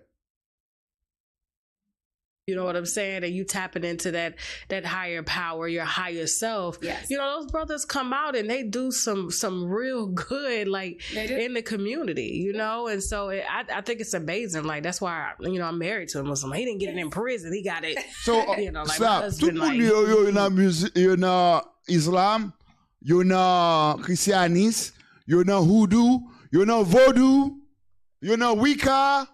Tout bagay sa yo, toutes ces religions sa yo, c'est religion en magie yo. C'est magie yo pratique. Comprends? Play. He understands the Quran. He writes, in Arabic and stuff so like that. So all of that. But, back to you. So you got some products here. Oh, there we go. So what are these products? So these are. Go ahead. Hey, monsieur, fais attention, yo fellas, we got to prophesy that in English again. She's going to show you some products that she has, okay? that you can use to do evil. Let's see what some of those products are. Go ahead. Part of my candles. So that candle Jupiter Jove. So it's Les pral montrer nous série de produits nous capable utiliser pour faire magie avec yo, messieurs. All right, go ahead. What are these products? So these are part of my candles. So that candle's Jupiter Jove. So it's a servitor. So servitor. It's pretty as fuck. Thank you. Did you make this? I did. Okay. We make all of our products. That's pretty. Wait. Thank you. Wow. Where did you see that? Go ahead. Wow. Okay, so what does this do? That one's for money, new business ventures. A lot of Eh, people di buy houses from sou gen that. bagay sa ou gen balen sa la kay ou sou bin ache sa nan men, wap gen l'argent. Balen sa de pou li meni, l'argent brene sou. Men nou pi pauvre. Fom sa gen tout pou wè sa pou fè moun riche et puis nous pauvre kon sa. Ça ne fait comme ça. Ah, go ahead. Okay. The lawsuit settlement, a lot of people got that from Jupiter Jove. I wonder if a girl burnt the candle in my name. So. I don't know. $4 million. They never told me. Usually they give names though, and your name wasn't there, so. If I do see it, I'm like, go ahead. So-and-so want to do this on you. So, what's this? So that one is lucid dreams. Okay. So you know what lucid dreaming is, right? Yeah, like REM sleep? Well, you get REM sleep, but then you can like go through the dimensions and the portals to another place to see somebody or see something and change the aspect of it. Because at the end of the day, we are in one dimension, but the universe is multidimensional. So you can go through another dimension as yourself to do something you wouldn't do in this one. Lucid dreaming does that. Oh, okay. Yes. Yeah, you got to see the reviews. The black woman is the devil, yo. Wow. So with this, avec real ça, moi j'ai dit ou ka faire rêve côté livre ou capable sortir dans comment me dit ça, dans temps ça, ou dans l'autre temps, dans l'autre planète pour faire un bagage ou pas de faire boy ici. All right, go ahead. Really? Yeah, I always tell everyone. So how do you apply it? That's just a body oil. So a lot of my body products, I conjure into it so that you can use it every day. You're not even thinking about the fact that you're conjuring. So it's an easy way to really, get this energy. Because a lot of people can't get the candle. They can't light the candle. So I made spiritual products too.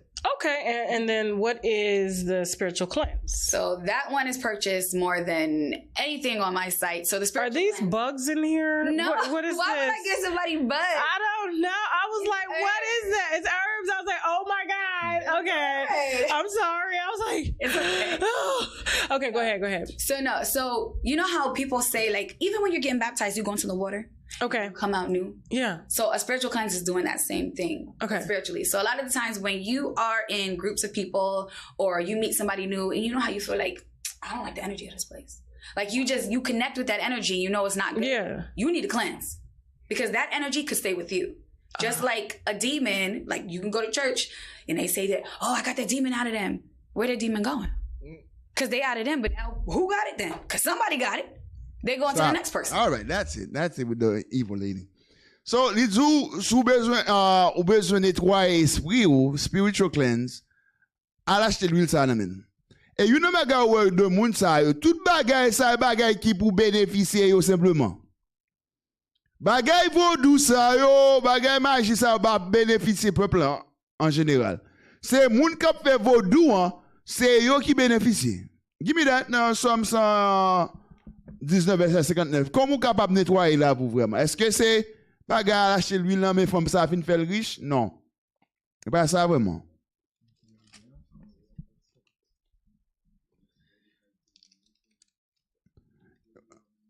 Yeah, we're going to get to the bibliomancy. We're going to get to the Christians first. Livre, Psaume 119, verset 59. Moi examiner, j'en m'a vivre là. Moi changer pour m'ka marcher d'après principe yo. C'est ça Bible dit pour changer pour nettoyer pour vraiment c'est avec commandement bon Dieu. OK, continue, c'est tout? Bon Jean 6:63. Jean 6:63. Qui ça cap nettoyer l'esprit nous vraiment? Parce qu'en pile dans nous, ou al côté femme ça, ou là prend comme dans mon Femme ça joue en regarder toute vidéo, il y a moun qui paye $100,000 pour faire travail pour yo. C'est lui même vraiment qui bénéficie de ça et pas peuple là. Comment ces bagages ça yo pas jou. Ah, lis ça moi. Livre Jean 6 63. C'est l'esprit qui baille la vie. Ça dit? C'est l'esprit qui baille la vie. C'est l'esprit qui baille la vie. Quoi pas vaut rien. Il dit quoi pas vaut rien, continuez. Parole moi dit nous yo sorti dans l'esprit bon Dieu. Si parole moi dit nous yo sorti dans l'esprit bon Dieu, continuez. Yo baille la vie. Yo baille la vie. Mais gen quelques moun parmi nous qui pas quoi. OK, gen pile moun qui pas quoi. Et ça va pile moun yo kounya, ça yo fait même malgré dans l'église qui boy aller. Y'all kaougan. Ah, give me the bibliomancy first video. Let me see if I get it right. Bibliomancy. The one with the white guy speaking. It's yeah. Play that for me. And what's that happening? Ever heard of the pagan divination practices of bibliomancy, stichomancy, and rhapsodomancy? Well, you may have never heard of them, but loads of Christians do them. My name's Ken. I'm a full-time missionary that's been abroad for 5 years. I'm also a researcher and teacher that seriously digs ancient history. Let's get on to the definition of bibliomancy. What does that mean? Bibliomancy. Let's get the definition. I read that. Bibliomancy. Prédire l'avenir en interprétant un passage choisi au hasard dans un livre, en particulier la Bible. So, qui veut dire, ou lit pour la Bible là, ou fait des jours, ou Bible là, ou mettez tout sous une non verset ou verset, sous n'importe verset ou tomber, ça veut dire verset ça ou te doué li. Ça, Biblique.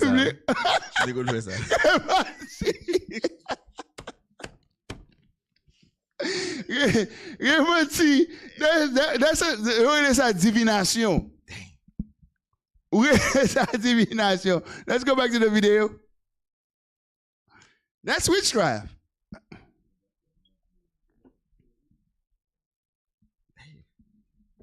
We have to repent from this. I know somebody who me faire ça, puis il couvert Bible là, il fait même des Gilles. Go play that. Go ahead. Ever heard of the pagan divination practices of bibliomancy, stichomancy, and rhapsodomancy? Well, you may have never heard of them, but loads of Christians do them. My name's Ken. I'm a full-time missionary that's been abroad for 5 years. I'm also a researcher and teacher that seriously digs ancient history, especially religious history. And I teach classes online too. You should check them out in my profile. And today, we're going to talk about a fortune-telling practice very common in the Christian world. Disclaimer, I love me some Jesus, so don't think this is me banging down on Christians. C'est moun yo le moun kap gade fortune moun yo. Yo le moun sa angle fortune tellers. Fortune tellers c'est moun sa yo ki le ap gade fortune nou, ou moun yo le psychic et moun sa yo, comment le yo? Souseyen, comprendre? Et moun sa yo. So en pile chrétien mais sa yo fait. Go ahead. Banging down on Christians. I'm just pointing out something that a lot of folks unknowingly do that's really not really what we're supposed to be doing. And a lot of this is tongue-in-cheek. So don't get your feathers all ruffled up. Just stick around for the ride and you'll see my point. So, most Christians, myself included, have unwittingly practiced an ancient style of divination that's rooted in pagan belief. Books, codices, and scrolls in the ancient world weren't just laying all over the place. Prior to 600 years ago, there was no printing press, meaning pretty much everything was copied by hand. And in the ancient world, there was a power that was Go ahead. to exist in these ancient documents because of this, where the gods and spirits would speak. So out of the ancients' regard for these sacred manuscripts, the practices of bibliomancy, stichomancy, and rhapsody. Bagay sa, anpil la de nou te kon fè ou lè nou te nan l'Eglise. Anpil bagay ou te kon a pratike nan l'Eglise. Ou pat konen se te bagay maji ou te. Sa, sou pa kite l'Eglise yo, wap rete nan maji, wap servi lò nan l'Eglise, waske bagay sa nou te kon fè yo. Sa bagay ou fè. Yo, that's crazy. Play. Bibliomancy were born. Bibliomancy is the use of books in divination and fortune-telling. Stichomancy is the use of divination by lines of verses in books. And rhapsodomancy is the practice of fortune-telling by reading a random passage from a poem. And it was very... common in the East, especially in the Mahabharata and I Ching, and in the West is pretty much everywhere too. And it was really popular in ancient Greece and Rome, even using the works of Homer and Virgil. Truth is, using sacred books, especially specific words and verses for magical medicine, for removing negativity, or for divination is widespread in many religions of the world. But it's employed most commonly in the West today by Christians, most of which don't know they're using these ancient divinatory practices. So bibliversé involves posing a clear question through prayer, closing your eyes, and then randomly selecting a page in the chosen book. And the individual performing the divination will then move their finger on the page until they felt led to stop receiving an answer. And the verse where the finger lands is believed to contain God's answer to that question. That is the ancient practice. Ça yo dou c'est même Jean bagay fortune tell, ça yo fait le moun a bat kat. C'est même pratique là. Les moun a bat kat c'est comme ça yo fait pour. Gon l'autre bagay m'ko the Ouija board. Yo passe bagay lan sous lettre, kounya ou même fait même bagay là avec Bible là. Jezi, c'est même esprit sous on fait ça. Parce que sous vle li Bible, faut qu'on soit pral lire. Faut qu'on raison pour lire. Mais affaire wa gars on nete mon sous Bible, on ni couvert Bible pour on ni la guerre son verset et dans code verset ça bon Dieu te li. C'est ça les sous c'est en fortune tellers you. Go ahead. Practice of bibliversé, and a hush filled the room. Everyone's pretty much done this. I was just praying to the Lord, picked up my Bible, put my finger down, and there was the answer to my question. And look, can God speak to you doing something like this? Yeah, sure. I mean, God talks through dreams, visions, and even a donkey in the Bible, so God can speak through whatever means God wants. But let's be real, as we've all done this at one point. What usually happens when you do this? And just for giggles, I'm going to give you an example using bibliversé, stickamentsé, and rhapsodymentsé at the same time with a very terrible result. I'm going to start with one of my usual daily requests to God. God, my kids are driving me crazy. Help! And you open up your Bible and your finger Ça en fil chrétien Feli. Ça c'est magie ou pratiquer. OK? Continue. Hands on. Happy is the one who takes your babies and smashes them against the rocks. Ah, the beautiful poetry of Psalm 137:9. So what do? Okay, no, I don't like that verse. So you flip to another section and you repeat the process. Here I am, flipping. Okay. If two men are fighting together and the wife of one draws near to rescue her husband from the hand of the one attacking him and put her hand out and seizes him by the genitals, then you shall cut off her hand. Your eyes shall not pity her. Deuteronomy 11:12. Yeah. Jezi, si on fait bagay ça, on peut lire quelques versets qui parlent avec son besoin vraiment. Aussi, on verset qui renforce mauvais idée que dans tête tout. Qui veut dire c'est Dieu qui contrôle ou fait ça on fait parce qu'on mauvais idée dans tête tout, qu'on a besoin de solution. En guise pour faire ça Bible en jou fait à prier. Qu'on a prend Bible ou pratiquer divination. Okay, continue. That's not helpful. That can't be it. Let's go to the New Testament. Lord, help me with my kids. Help me with my kids. Give me something. Give me something. Hey, comment chrétien dit ça? Oh Lord, give me a word. Oh mon Dieu, bon verset. Ou parce qu'on va prendre Bible au sérieux. Okay, continue. There's some great verses there. As for those agitators, I wish they would go the whole way and emasculate themselves. Okay, you see my point. Another example is the story of a fellow who wanted to know what God had in store for his future. He closed his eyes, randomly opened the Bible, and placed his finger on the page. When he opened his eyes, his finger was resting on Matthew 27:5. Judas went away and hanged himself. Not liking that answer, he tried again, landing on Luke 10:37, which says, go and do likewise. Let's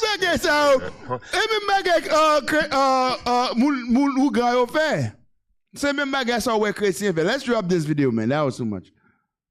All right, go. Give me the next one. Give me this one. The bibliomancy, Bible magic. All right, let me send it to you. This one, I just sent it. Bible magic.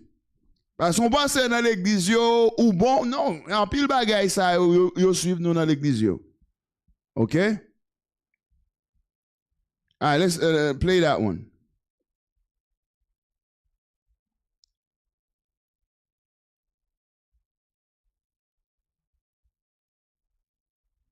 Go ahead.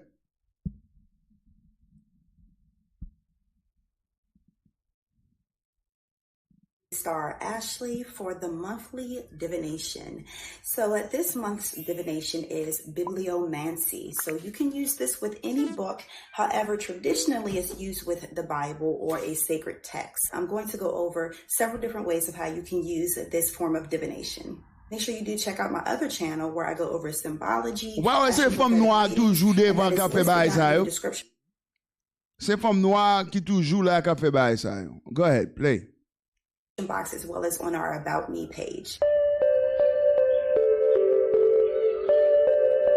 Bibliomancy is one of the oldest and easiest forms of divination. Some of you may have came up in a religious family, and so sometimes this form of divination is used with grandparents or parents or with anyone that may have a Bible or may have any type of sacred text. They may not even realize that they have been using this form of divination.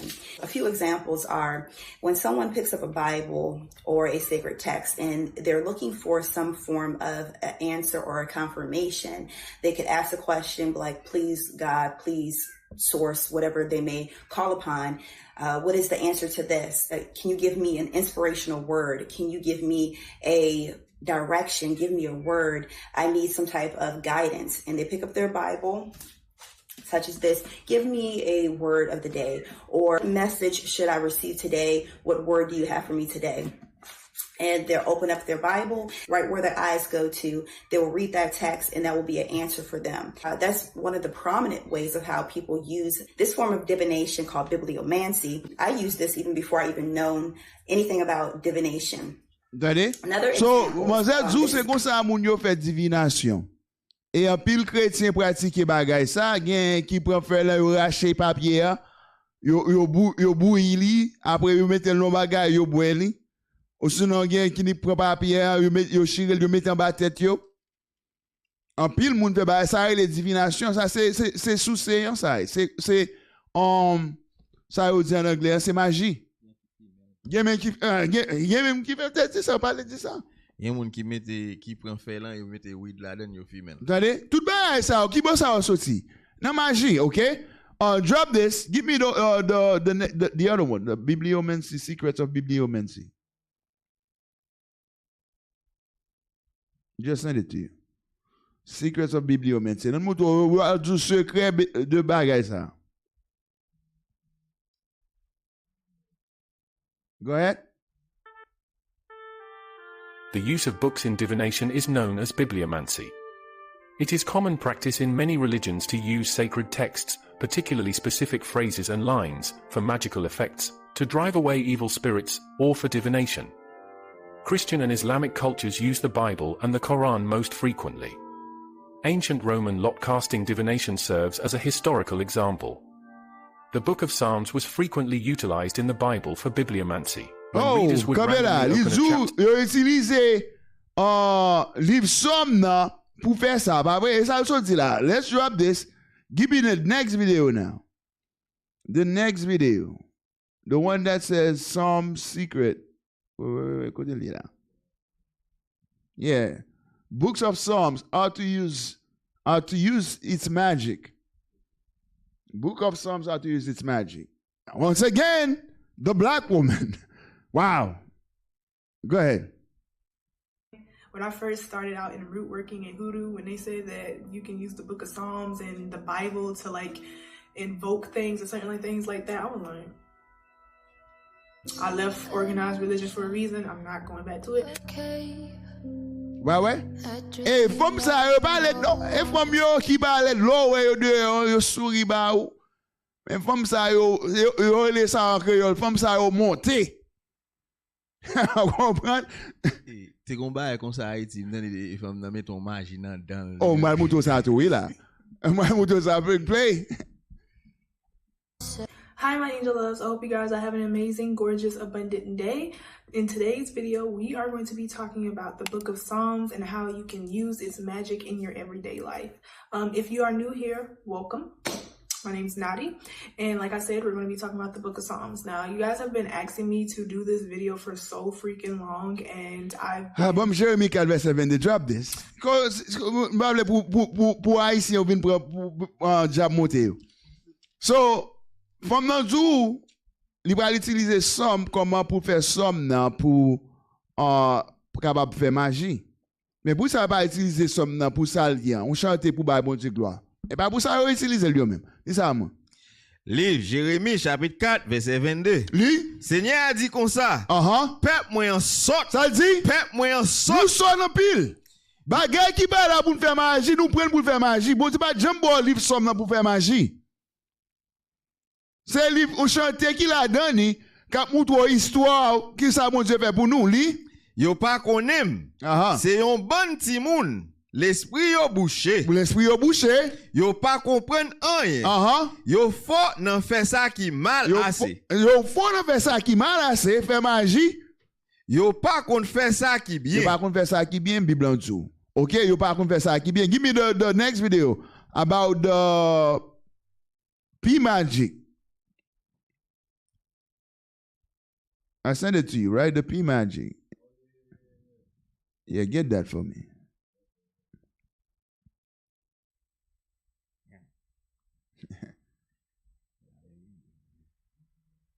So, gen fòm yo font prière devant yo. Yo font prière devant yo, y a paré pour vous. So, kou y a pi fòm yo kon sa yo play. Sex magic and manifesting. Your sexual energy is some of the most powerful energy in the universe. This is the energy, thank you, that creates worlds. You can use this energy to attract and manifest everything that you desire. Tapping into this sexual energy at any point in a day or in any situation. All right, so, qui veut dire, femme yo, ça sont sorte de prière pour devant yo. That's what it says. Puis prière. Yo gen femme nan qui fait prière devant ni. Comprendre avant sorti pour la dans combat. Kounya la wal fou économie de fun jam ça. Femme ça banane. Play that. Let's see that one. That's crazy.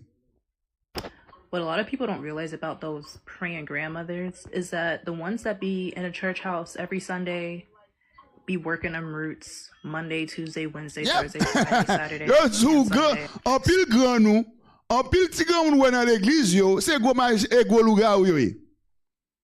K'ap fait magie, qui k'ap fait bagay sa yo, ou pas jam connait c'est ça yo ye. That's it. All right, go ahead.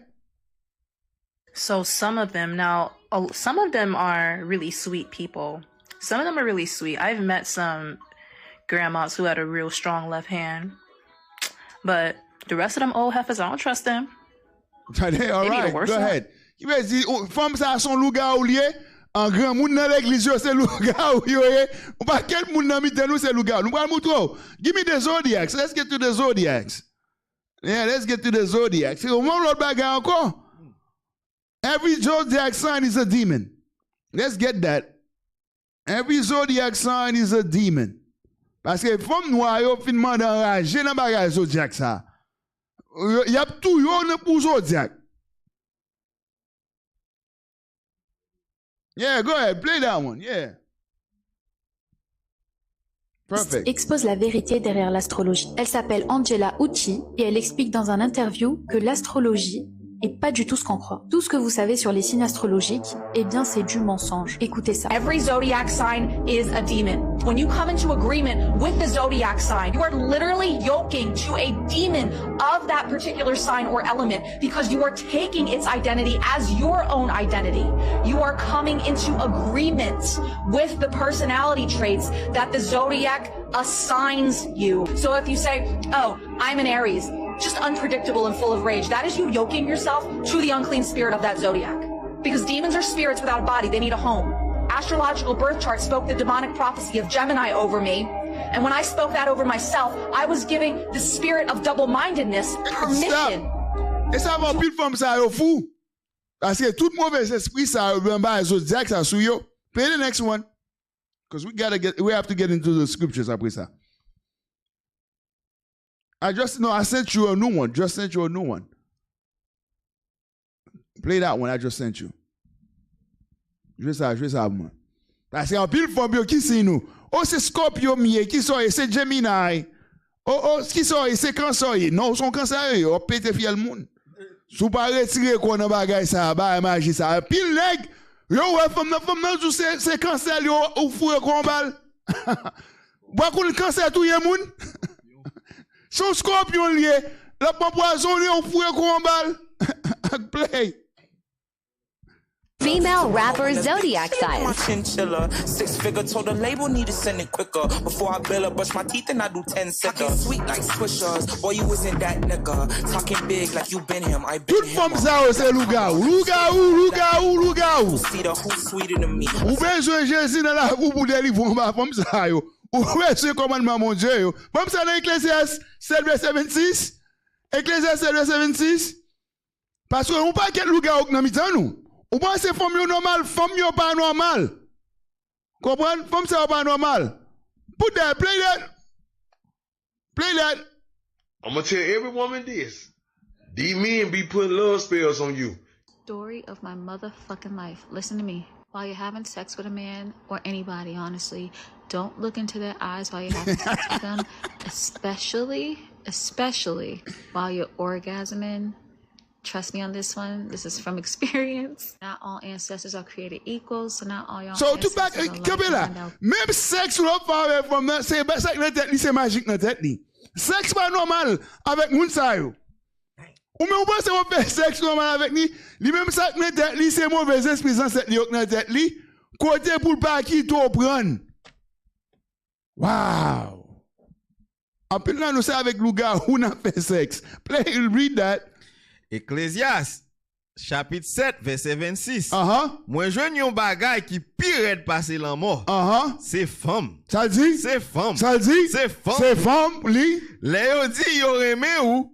C'est pelin, yo pare pour ou? Et puis, femme ça, yo monte devant, yo prend, ou al foué, bah, on dans femme ça, y a tout prend. Y a pas semaine en cours, yo met des pieds dans le ceinture, après, yo descend dans l'enfer avec ou. Allez? Les yo passe bois yo nan kou. Ça fait. Les yo passe bois yo nan kou. Les yo passe bois yo nan kou. C'est chaîne yo passe nan kou. Yo met ton wanga sou man. Parce que pour qui ça li?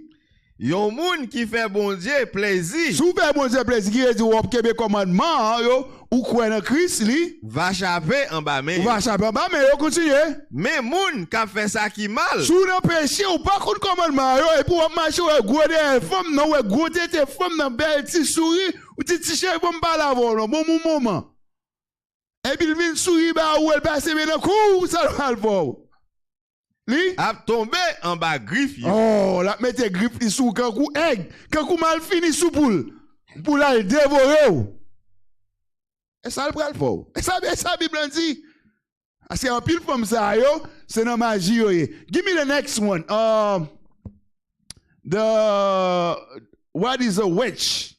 What is a Christian witch? Give me that one.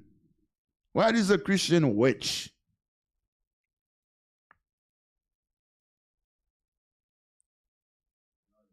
All right, play.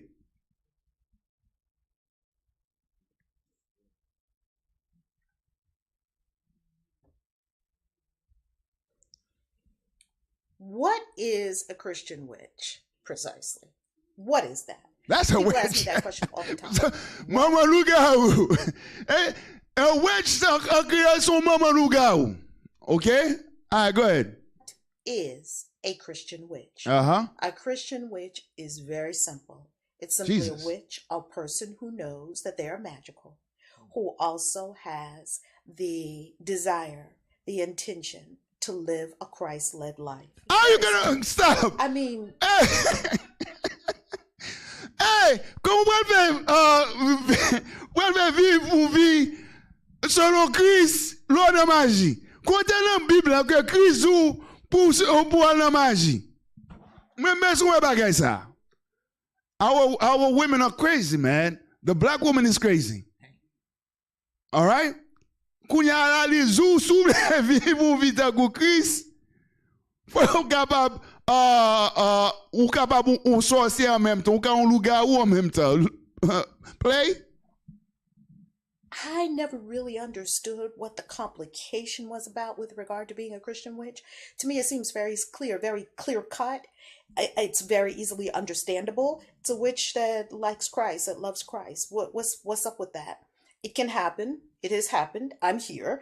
And I will also let you know that there are so many people now that have stepped out of the woodworks who also know and email me and call and write and say, I think I'm a Christian witch. I'm in the church, but I love the tarot deck. I'm in the church, but I'm afraid to pick up these crystals. I want to go and look at and get a reading, but I'm afraid. I got a secret for you, because on this channel, we're going to tell the truth and we're going to really put it out there. We're going to change the world. Wait. Quel est changer le viré? Regardez Angeli. Ça va gagner un film, oui? You see how dark that is? C'est moi simplement quoi ça là? Damn. Play. Have more readings to Christians probably than to any That's other group evil of people. Spirit right there. That's an evil spirit. You can be Christian and a witch. I've done it. I am it. Many others are it. All right, let's see on where ça Christ dit. Bon, moi, Deutéronome 18, verset 10. Deutéronome 18, verset 10. Deuteronomy 18, verse 10. Nous avons pas quel Lougarou bon côté. On pense que Lougarou, c'est ça pour venir voler sur la caille. C'est femme qui n'a travail. C'est femme qui dans l'église. Moun qui dans l'école. Professeur l'école. Nurse. C'est moun ça. Tout côté au passé, c'est Lougarou. Lis ça, moi. Livre de Théonome, chapitre 18, verset 10. Puis ga personne nan nous prend petit garçon, ou sinon petite fille pour li bouler nan di fait pour idole. Continue. Puis ga gen personne nan mitan nous qu'a fait divino. Qu'a fait ça? Divino. Qu'a fait ça? Divino. Ça on prend Bible là. On prend Bible là. Kounya onik ouvert men des jours. Kounya passe mon souli. Ou cherche un verset, c'est divino on fait. Bible là, tu peux faire divino. OK, continue. Cap étudier les étoiles. Ça dit? Cap étudier les étoiles. Le bagage zodiac yo, cap étudier les étoiles li dans ciel là pour connaître ça qui gagne pour arriver. Et ça Bible là, tu peux faire bagage ça. So comment femme ça dit lui-même ils sont loups-garous, ils sont sorciers et ils croient dans Christ en même temps. Christ tu peux faire bagage ça yo. Nous va montrer ça dans Nouveau Testament tout continue. Cap prend point. Ça veut dire cap prend point li. Cap fait magie. Cap qui ça? Cap fait magie. Cap fait magie li. Puis gars gen nan mitan nous moun cap servi ak cham. Moun cap servi ak cham, moun qui gen cristal, moun qui gen quoi nan men yo. Moun qui gen tatou sou yo, qui gen bagay hexagramme nan. Pentagramme nan. Moun sa yo, cham continue qui gen wash en bas nos souliers yo. Comprendre? Qui gen comment le bagay ça, qui prend l'âge, qui prend bagay mette dans petit cuit. Mettez en bas cabanou. Bagay c'est contre Christ. Continuez. Moun k'ap servi ak cham. Moun qui pral nan table. Dis ça? Moun qui pral nan table. Moun qui pral nan table ou le quatre table là.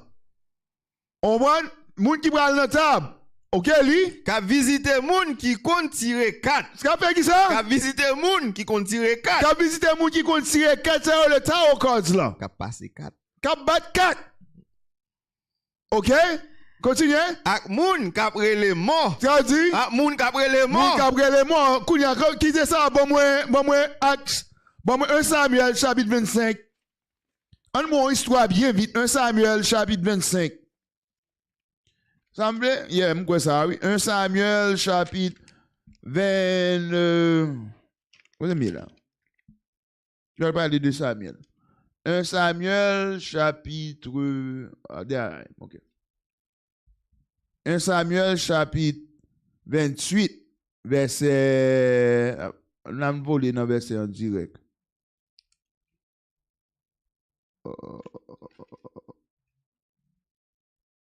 1 Samuel chapitre 28, verset, on a le verset premier.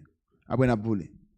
Livre 1 Samuel, chapitre 28, verset 1er. Quelque temps après ça, moun Philistins yo semblé tout soldats yo. Non, on a le verset 3. Verset 3. Samuel t'est déjà mouru. Laisse ça. Tout peuple Israël l'a te crié contre crié yo pour lui. Après ça, yo enterré la ville Rama côté li te moun. Continue. Saïl te mette tout divino dehors dans pays. Laisse ça, il tête ça, il te droit, il te mette tout divino yo dehors. OK? Continue. Dans pays ensemble avec tout le monde qui connaît les mots pour parler avec yo. C'est ça, monde qui connaît les mots pour parler avec yo. OK? Gen monde qui gen sorte de esprit ça sou yo. OK, continue. Soldat moun Philistins yo te semblé yo. Moute quand yo bon la ville Chounem. Saïl même semblait tout soldat peuple Israël yo et puis li moute quand sous monde Gilboa. Continue. Les Saïl ou la même moun Philistins yo. Kouya ça vini be, kouya à cause Samuel fin moué, Samuel qui était prophète qui était qu'on a dit Saïl ça mon Dieu te voulait le faire. Mais Saïl te gon problème. Qui problème Saïl te gen? Nous parlons tout ça problème Saïl li sorti paix.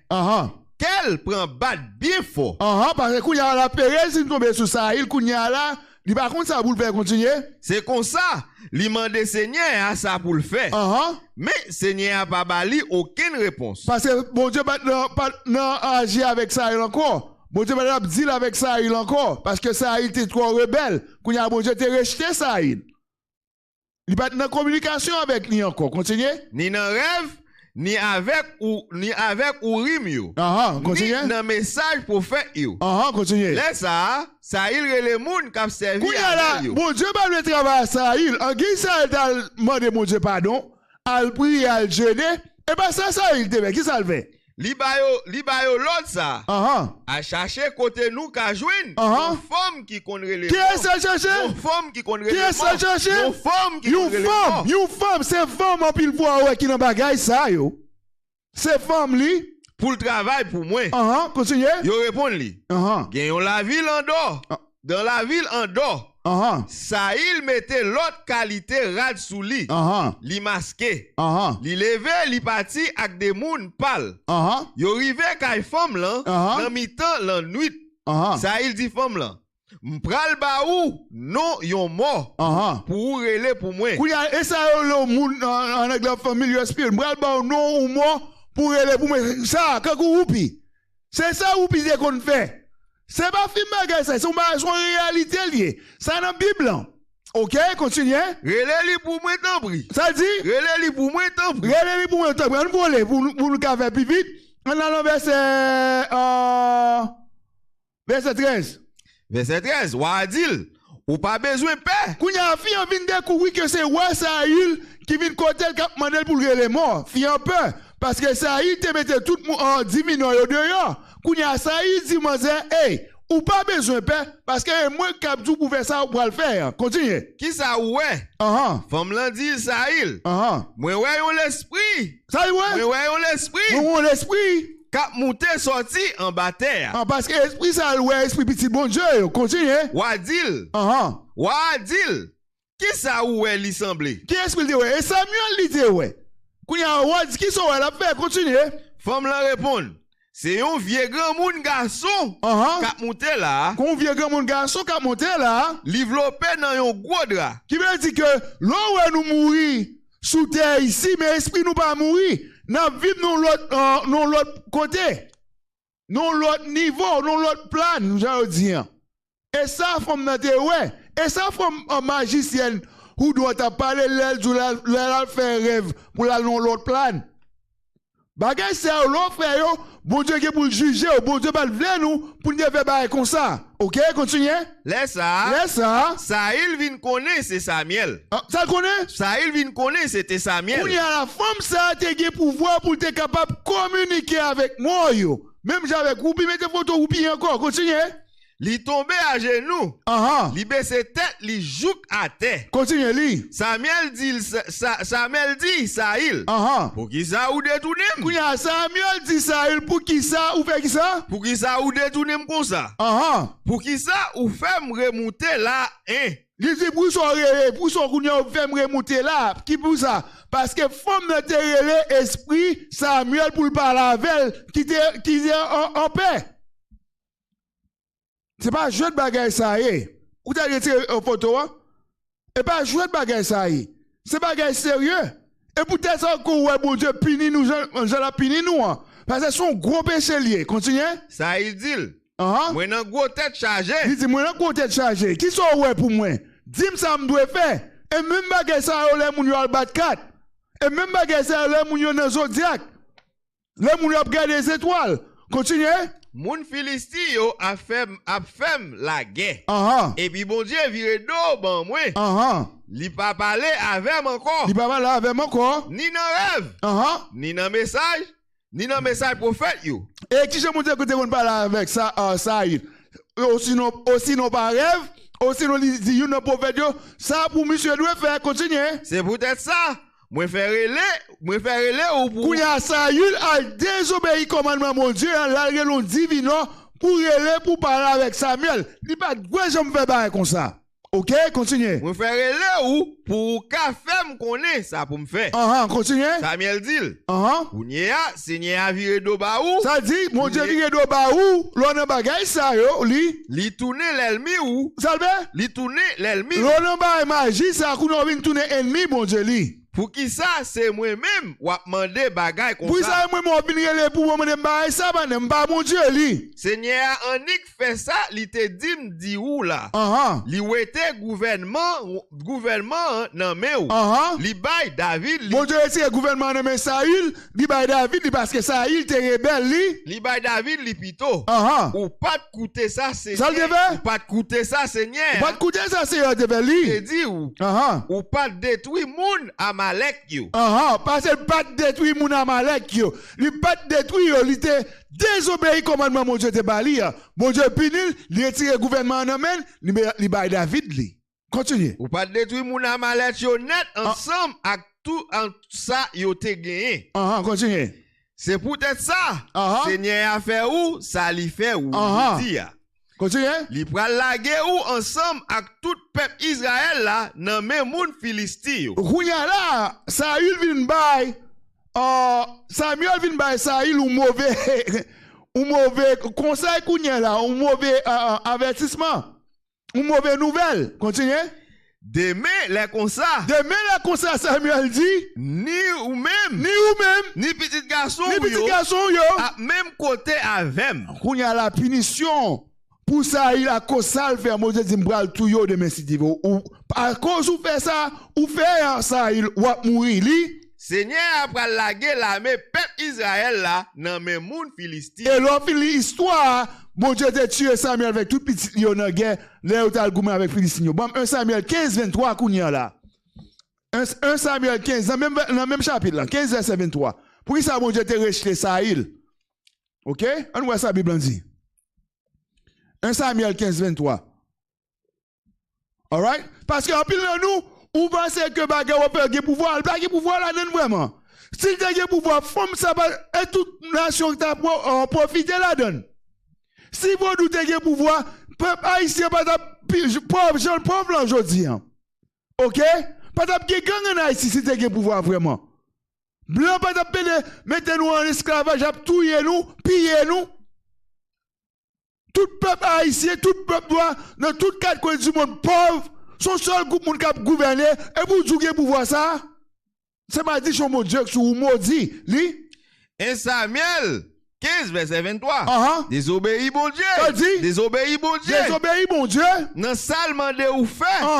Dans salement de ou fait, c'est même bagaille ak fait magie. C'est magicien yé. Et peut-être ça on pile moun yo dans magie. Désobéi bon Dieu dans seulement do faire, c'est même j'ai fait magie continuer. Fait-elle dit avec bon Dieu. Fait-elle dit à bon Dieu. C'est même bagaille avec service idole. C'est même bagaille dans faire on garde dans service idole. Bon 2 Corinthiens 6:14. 2 Corinthiens 6:14. OK? Parce qu'en pile dans nous ou pas veut de sa Bible en fait. Put those pictures up. Beyoncé. Désobéi mon Dieu, ré Beyoncé DS. C'est au chou n'a servi. Désobéi mon Dieu. Et mon Dieu dit l'on fait ça, la punir. OK, 2 Corinthiens 6:14.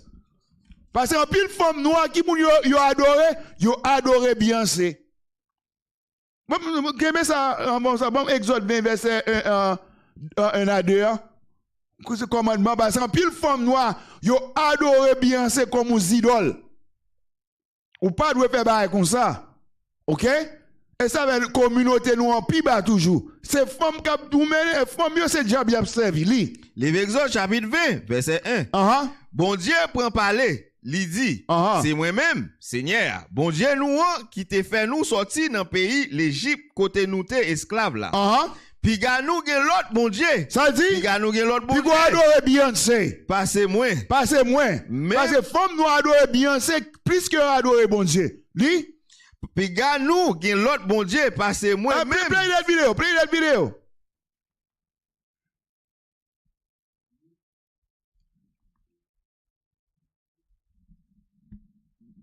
Witch? Oh, I am a witch. I don't do hexes for everybody though. Should I be scared? No. Oh, okay. I didn't know because you know they tell me Beyonce's a witch and shit like that. Oh, that we should be scared. Yeah. Okay. Yeah. She's an Ifa. So when she wears her yellow, that's Oshun. Oh. Riches and beauty and love and all of that, which I can see why she's connected to Oshun. It's another kind of tradition. Okay. Like a lot of people would think it's voodoo, but it's really Ifa. So it's like a lifestyle as opposed to religion. OK. Drop this. Je dis Beyoncé son Lougarou Beyoncé. En pile dans nous cap adorer Beyoncé son Lougarou. All right? Play that again. Lis ça encore. Puis gars nous gen l'autre bon Dieu parce que moi-même seulement. Puis gars nous jamais fait aucune statue ni aucun portrait qui semblait bagay qui en haut dans le ciel là ou sinon bagay qui sous la terre. Ou encore dans de l'eau en bas terre. Continuez. Puis gars nous adorer. Puis avec ça? Puis gars nous adorer. Puis gars nous adorer au Bible en dessous li. Ni puis gars nous servir. Et ça Bible en dessous. Drop this. Bon 2 Corinthiens 6:14 kounyan là. 2 Corinthiens 6:14. OK? On voit ça Bible en dessous parce que femme nan djou ou capable ou lougarou ou chrétien en même temps. You can be a witch and a Christian at the same time. No. That's of the devil. Lis ça moi. 2 Corinthiens chapitre 6 verset 14. Pas mettre tête nous ensemble avec moun qui pas gain confiance dans Christ là. Ou pas confiance dans Christ là c'est diable observer. Continue.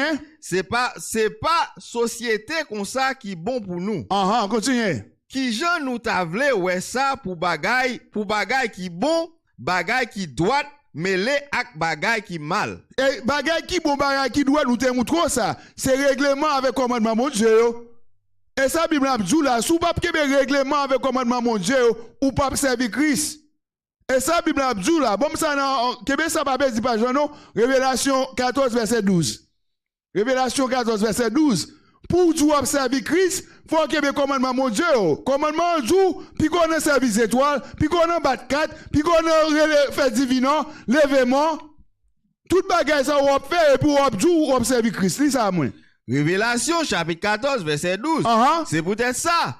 C'est pour peuple bon Dieu à moun qui obéi commandement. Moun qui fait qui ça? Moun qui obéi commandement. Moun qui obéi commandement yo li. Bon Dieu yo. Moun qui kembe confiance yo ferme dans Jésus. C'est comme ça li. Ou pas qu'il y ait confiance sous ferme dans Jésus sous pape kembe commandement. On tourne côté derrière.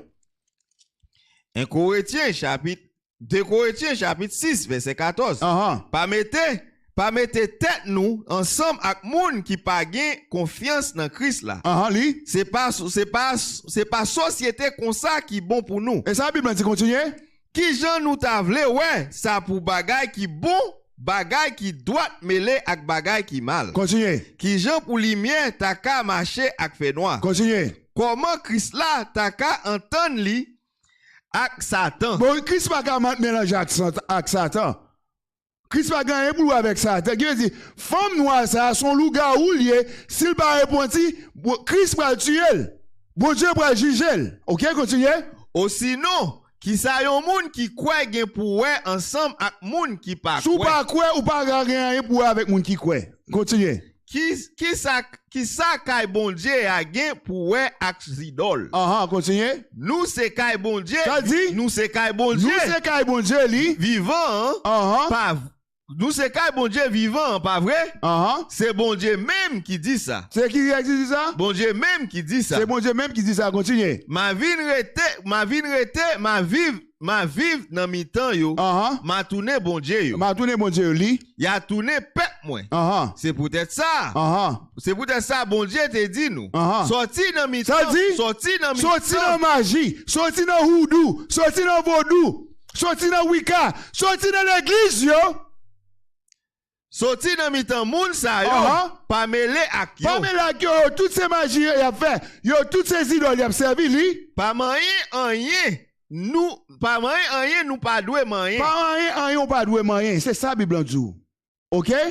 C'est tout? Laisse ça. Moi-même m'a recevoir nous. Laisse ça moi. Play that last video. I just posted it. I just posted the last video to play. Let's play this last video. Et bon nom 23 verset 23. On voit ça nous fait. La Bible dit pas rien moun ça yo fait. You got it? Make it big. All right, go ahead. What's your son? In space. Oh, we can't work. Let's respect the special guest in space. What's your son? Oh, we can't work. We're not compatible. So we can do it. Oh, no, never mind. What's your son? Oh, we can't work. Walk away from me. Walk away. What's your son? Oh, I'm an Aries. Oh, I could never. All right, we're about to get started. What's your son? Please. I'm a Leo. Walk away from me. Please. Come here. You're very beautiful. What's your son? Please. I'm a Sag. What's your son? Aquarius. Oh, I could never. What's your son? We can never work. What's your son? Aries. Oh, no, I can't do it. What? What's your son? I'm a Taurus. Never mind. What's your son? Gemini. Oh, I could never. What's your son? I'm a Taurus. Sorry, I can't do it. I'm Taurus. Oh, we can never work. We can never work. What are you? Wait. We can never work. Walk away from me. What's your son? Hi, sister. I'm a Taurus. Oh, no, we can never work. No, because I fight. What's your son? I'm a Gemini. Y'all know what it is? Yeah, what's up? Well, we can't work. No. What's your sign? How you don't with Gemini when Pisces is 2 fish? Oh man. So, c'est ça doit faire moun sa yo. Ouais, toute femme qui croit dans bagay sa yo. Puis faut femme nou yo croit dans bagay sa yo. Son péché li, lis ça moi nom 23 verset 23. Nom chapitre 23 verset 23. Pas gen wanga. Pas ça. Pas gen wanga. Pas ça. Pas gen wanga. Pas gen wanga. Qui prend sous moun Jacob yo. Parce qu'on pas besoin moun capable bay 4 sous, capable boy poud sous, capable boy zombie sous. Ou pas besoin de faire bagay, c'est l'eau qui est commandement mon Dieu. L'eau quoi on est qui mounouye. Ou pas haïtien, parce qu'on est les têtes ou haïtien, ou les têtes ou africain. C'est petit Israël ou qui sorti dans Lévi. Ou qu'on commandement, on contrat que bon Dieu te pas savoir. Et les l'eau qui est commandement, ça dit encore li au commencement. Pas gen wonga. Qui prend sous moun Jacob. Pas gen magie. Qui fait moun Israël yo en rien. Imagine pas gagner qui arrive nous li. L'heure va arriver. Ça va dire. Il a dit moun Jacob yo. Il a dit petit Jacob yo. Ak moun Israël yo. Gardez ça Seigneur a fait pour nous. Gardez ça bon Dieu fait pour nous. Esaïe 1er verset 16 pour nous finir. Esaïe 1er verset 16. Parce que bilan du fond de la vie nous retirer qu'on nous dans l'église ça yo, c'est pas faire magie, quitter Lougarou yo en paix, en repos yo, retirer qu'on en mi-temps yo si on pas veut changer parce que tout le monde ça a fait malédiction mon Dieu tomber sur vous. Continuez. Isaïe chapitre 1er verset 16. Lui, moyen nettoyer la vie. Moyen nettoyer la vie ou mettez-nous dans condition pour nous faire service pour moi. suspend toute l'injustice. Suspend tout ba mal ça yo li. Moi ouais n'a fait yo. Oui, suspend fait ça qui mal. Bible dit oui, suspend fait ça qui mal. C'est ça, c'est tout? Yes. OK, bon moi dernier verset, bon moi Ephésiens 5 26. Parce que ba magie ça yo fin prend l'horloge sur nous yo, ba magie ça yo fin prend l'horloge frère nous yo et bagay ça yo c'est bagay ça fait aptouyer nous. Dernier verset. Ephésiens 5 26. OK? Ephésiens 5 verset 26 parce que la Bible dit pas y a un gars bagay magique à pour rien mais si c'est dans bagay ça et ça fait forme tout bisou, nèg a passer sous, comprendre? Et ça va kounya en pile nan nèg ça yo dans prison parce qu'elle couche avec une femme qui te monté devant yo kounya femme nan prend l'horloge fait mauvais acte. Qui te bagay ça yo li? Ephésiens chapitre 5 verset 26. Li te fait ça pour li te ka mette l'église là à part pour bon Dieu. Pour qui ça? Li laver l'église. Li fait qui ça? Li laver l'église là. Parce que nous devons laver l'église avec qui ça? Nan de l'eau. Et pas avec bagay l'huile femme nan te dit pour venir acheter nan men là. C'est pas avec ça pour laver l'esprit. Avec qui ça? Avec de l'eau? Avec la parole. Avec parole, bon, c'est bon qu'à laver l'esprit, nous qu'à laver tête nous. Avec ça, on dit tout le monde merci que tu es là avec nous, nous disons nous là. Et chaque jour, deux fois par jour, ou après nous dans IUIC Haiti YouTube, IUIC 2.0, Facebook, ou après nous là, partager classe pour nous. Et nous nous tout dans Clubhouse, côté nous gain chambre nous flamme biblique. OK, flamme biblique aller là, partager pour nous jeunes nous là côté nous enseigner chaque jour tout. Nous gain classe nous fait chaque lundi sur TikTok dans IUIC Haiti 2.0. Allez là tout supporter nous. OK, supporter toutes les réseaux sociaux nous pour nous et visiter si nous israelunite.org. Israelunite.org, côté là ou capable pour compte qui moun nouye sous mes bail donation aller là tous supporter site nous originalroyalty.com côté capable acheter musique pompon tout l'autre bagage ça yo. Avec ça n'a pas passé bonne nuit, retenez l'esprit mon Dieu. Shalom. Shalom. Friends to get me to sand. If you're in a bucket, you can come and mess and walk away from me. Yeah, if you can't see, you're still asleep. Blended by all their history, stripping a nationality, killing our youth, they make it a sport. What must we do? Can't win in court. Now we're by words, rough to the curb. Yeah. Now we the children are waking up. Israelite nation we're building up. Hispanics, natives, Negroes. We are the chosen people. Abraham, Isaac, Jacob. We are that royal priesthood. And you wish you had it good. Turn from our ways back to the most high. Yeah, it's a new wave, cause you don't wanna die. Rise up, 12 tribes, coming from the Levites. Révélation 1, verset 14 et 15. Cheveux dans tête, c'est un coup l'aine mouton. Mais en tout autant, j'ai le même, c'est un coup des flammes qui feu. Pied l'eau éclairé, c'est un coup cuivre, yo poli, après yo fin chauffer le forge. Blanc yo forcé, yon cuisse blanc, j'ai vert, cheveux si haut sous nous dans esclavage. Mais la Bible dit crise. Gen cheveux laine mouton, c'est la snake qui gagne cheveux laine mouton. On passe n'importe bagaille dans forge, la peau couleur noire. L'île est temps pour nous suspendre des races menton blanc ça yo. L'île est temps pour nous réveiller nous. Nous c'est la snake et nous fiers. Fin à venir, est-ce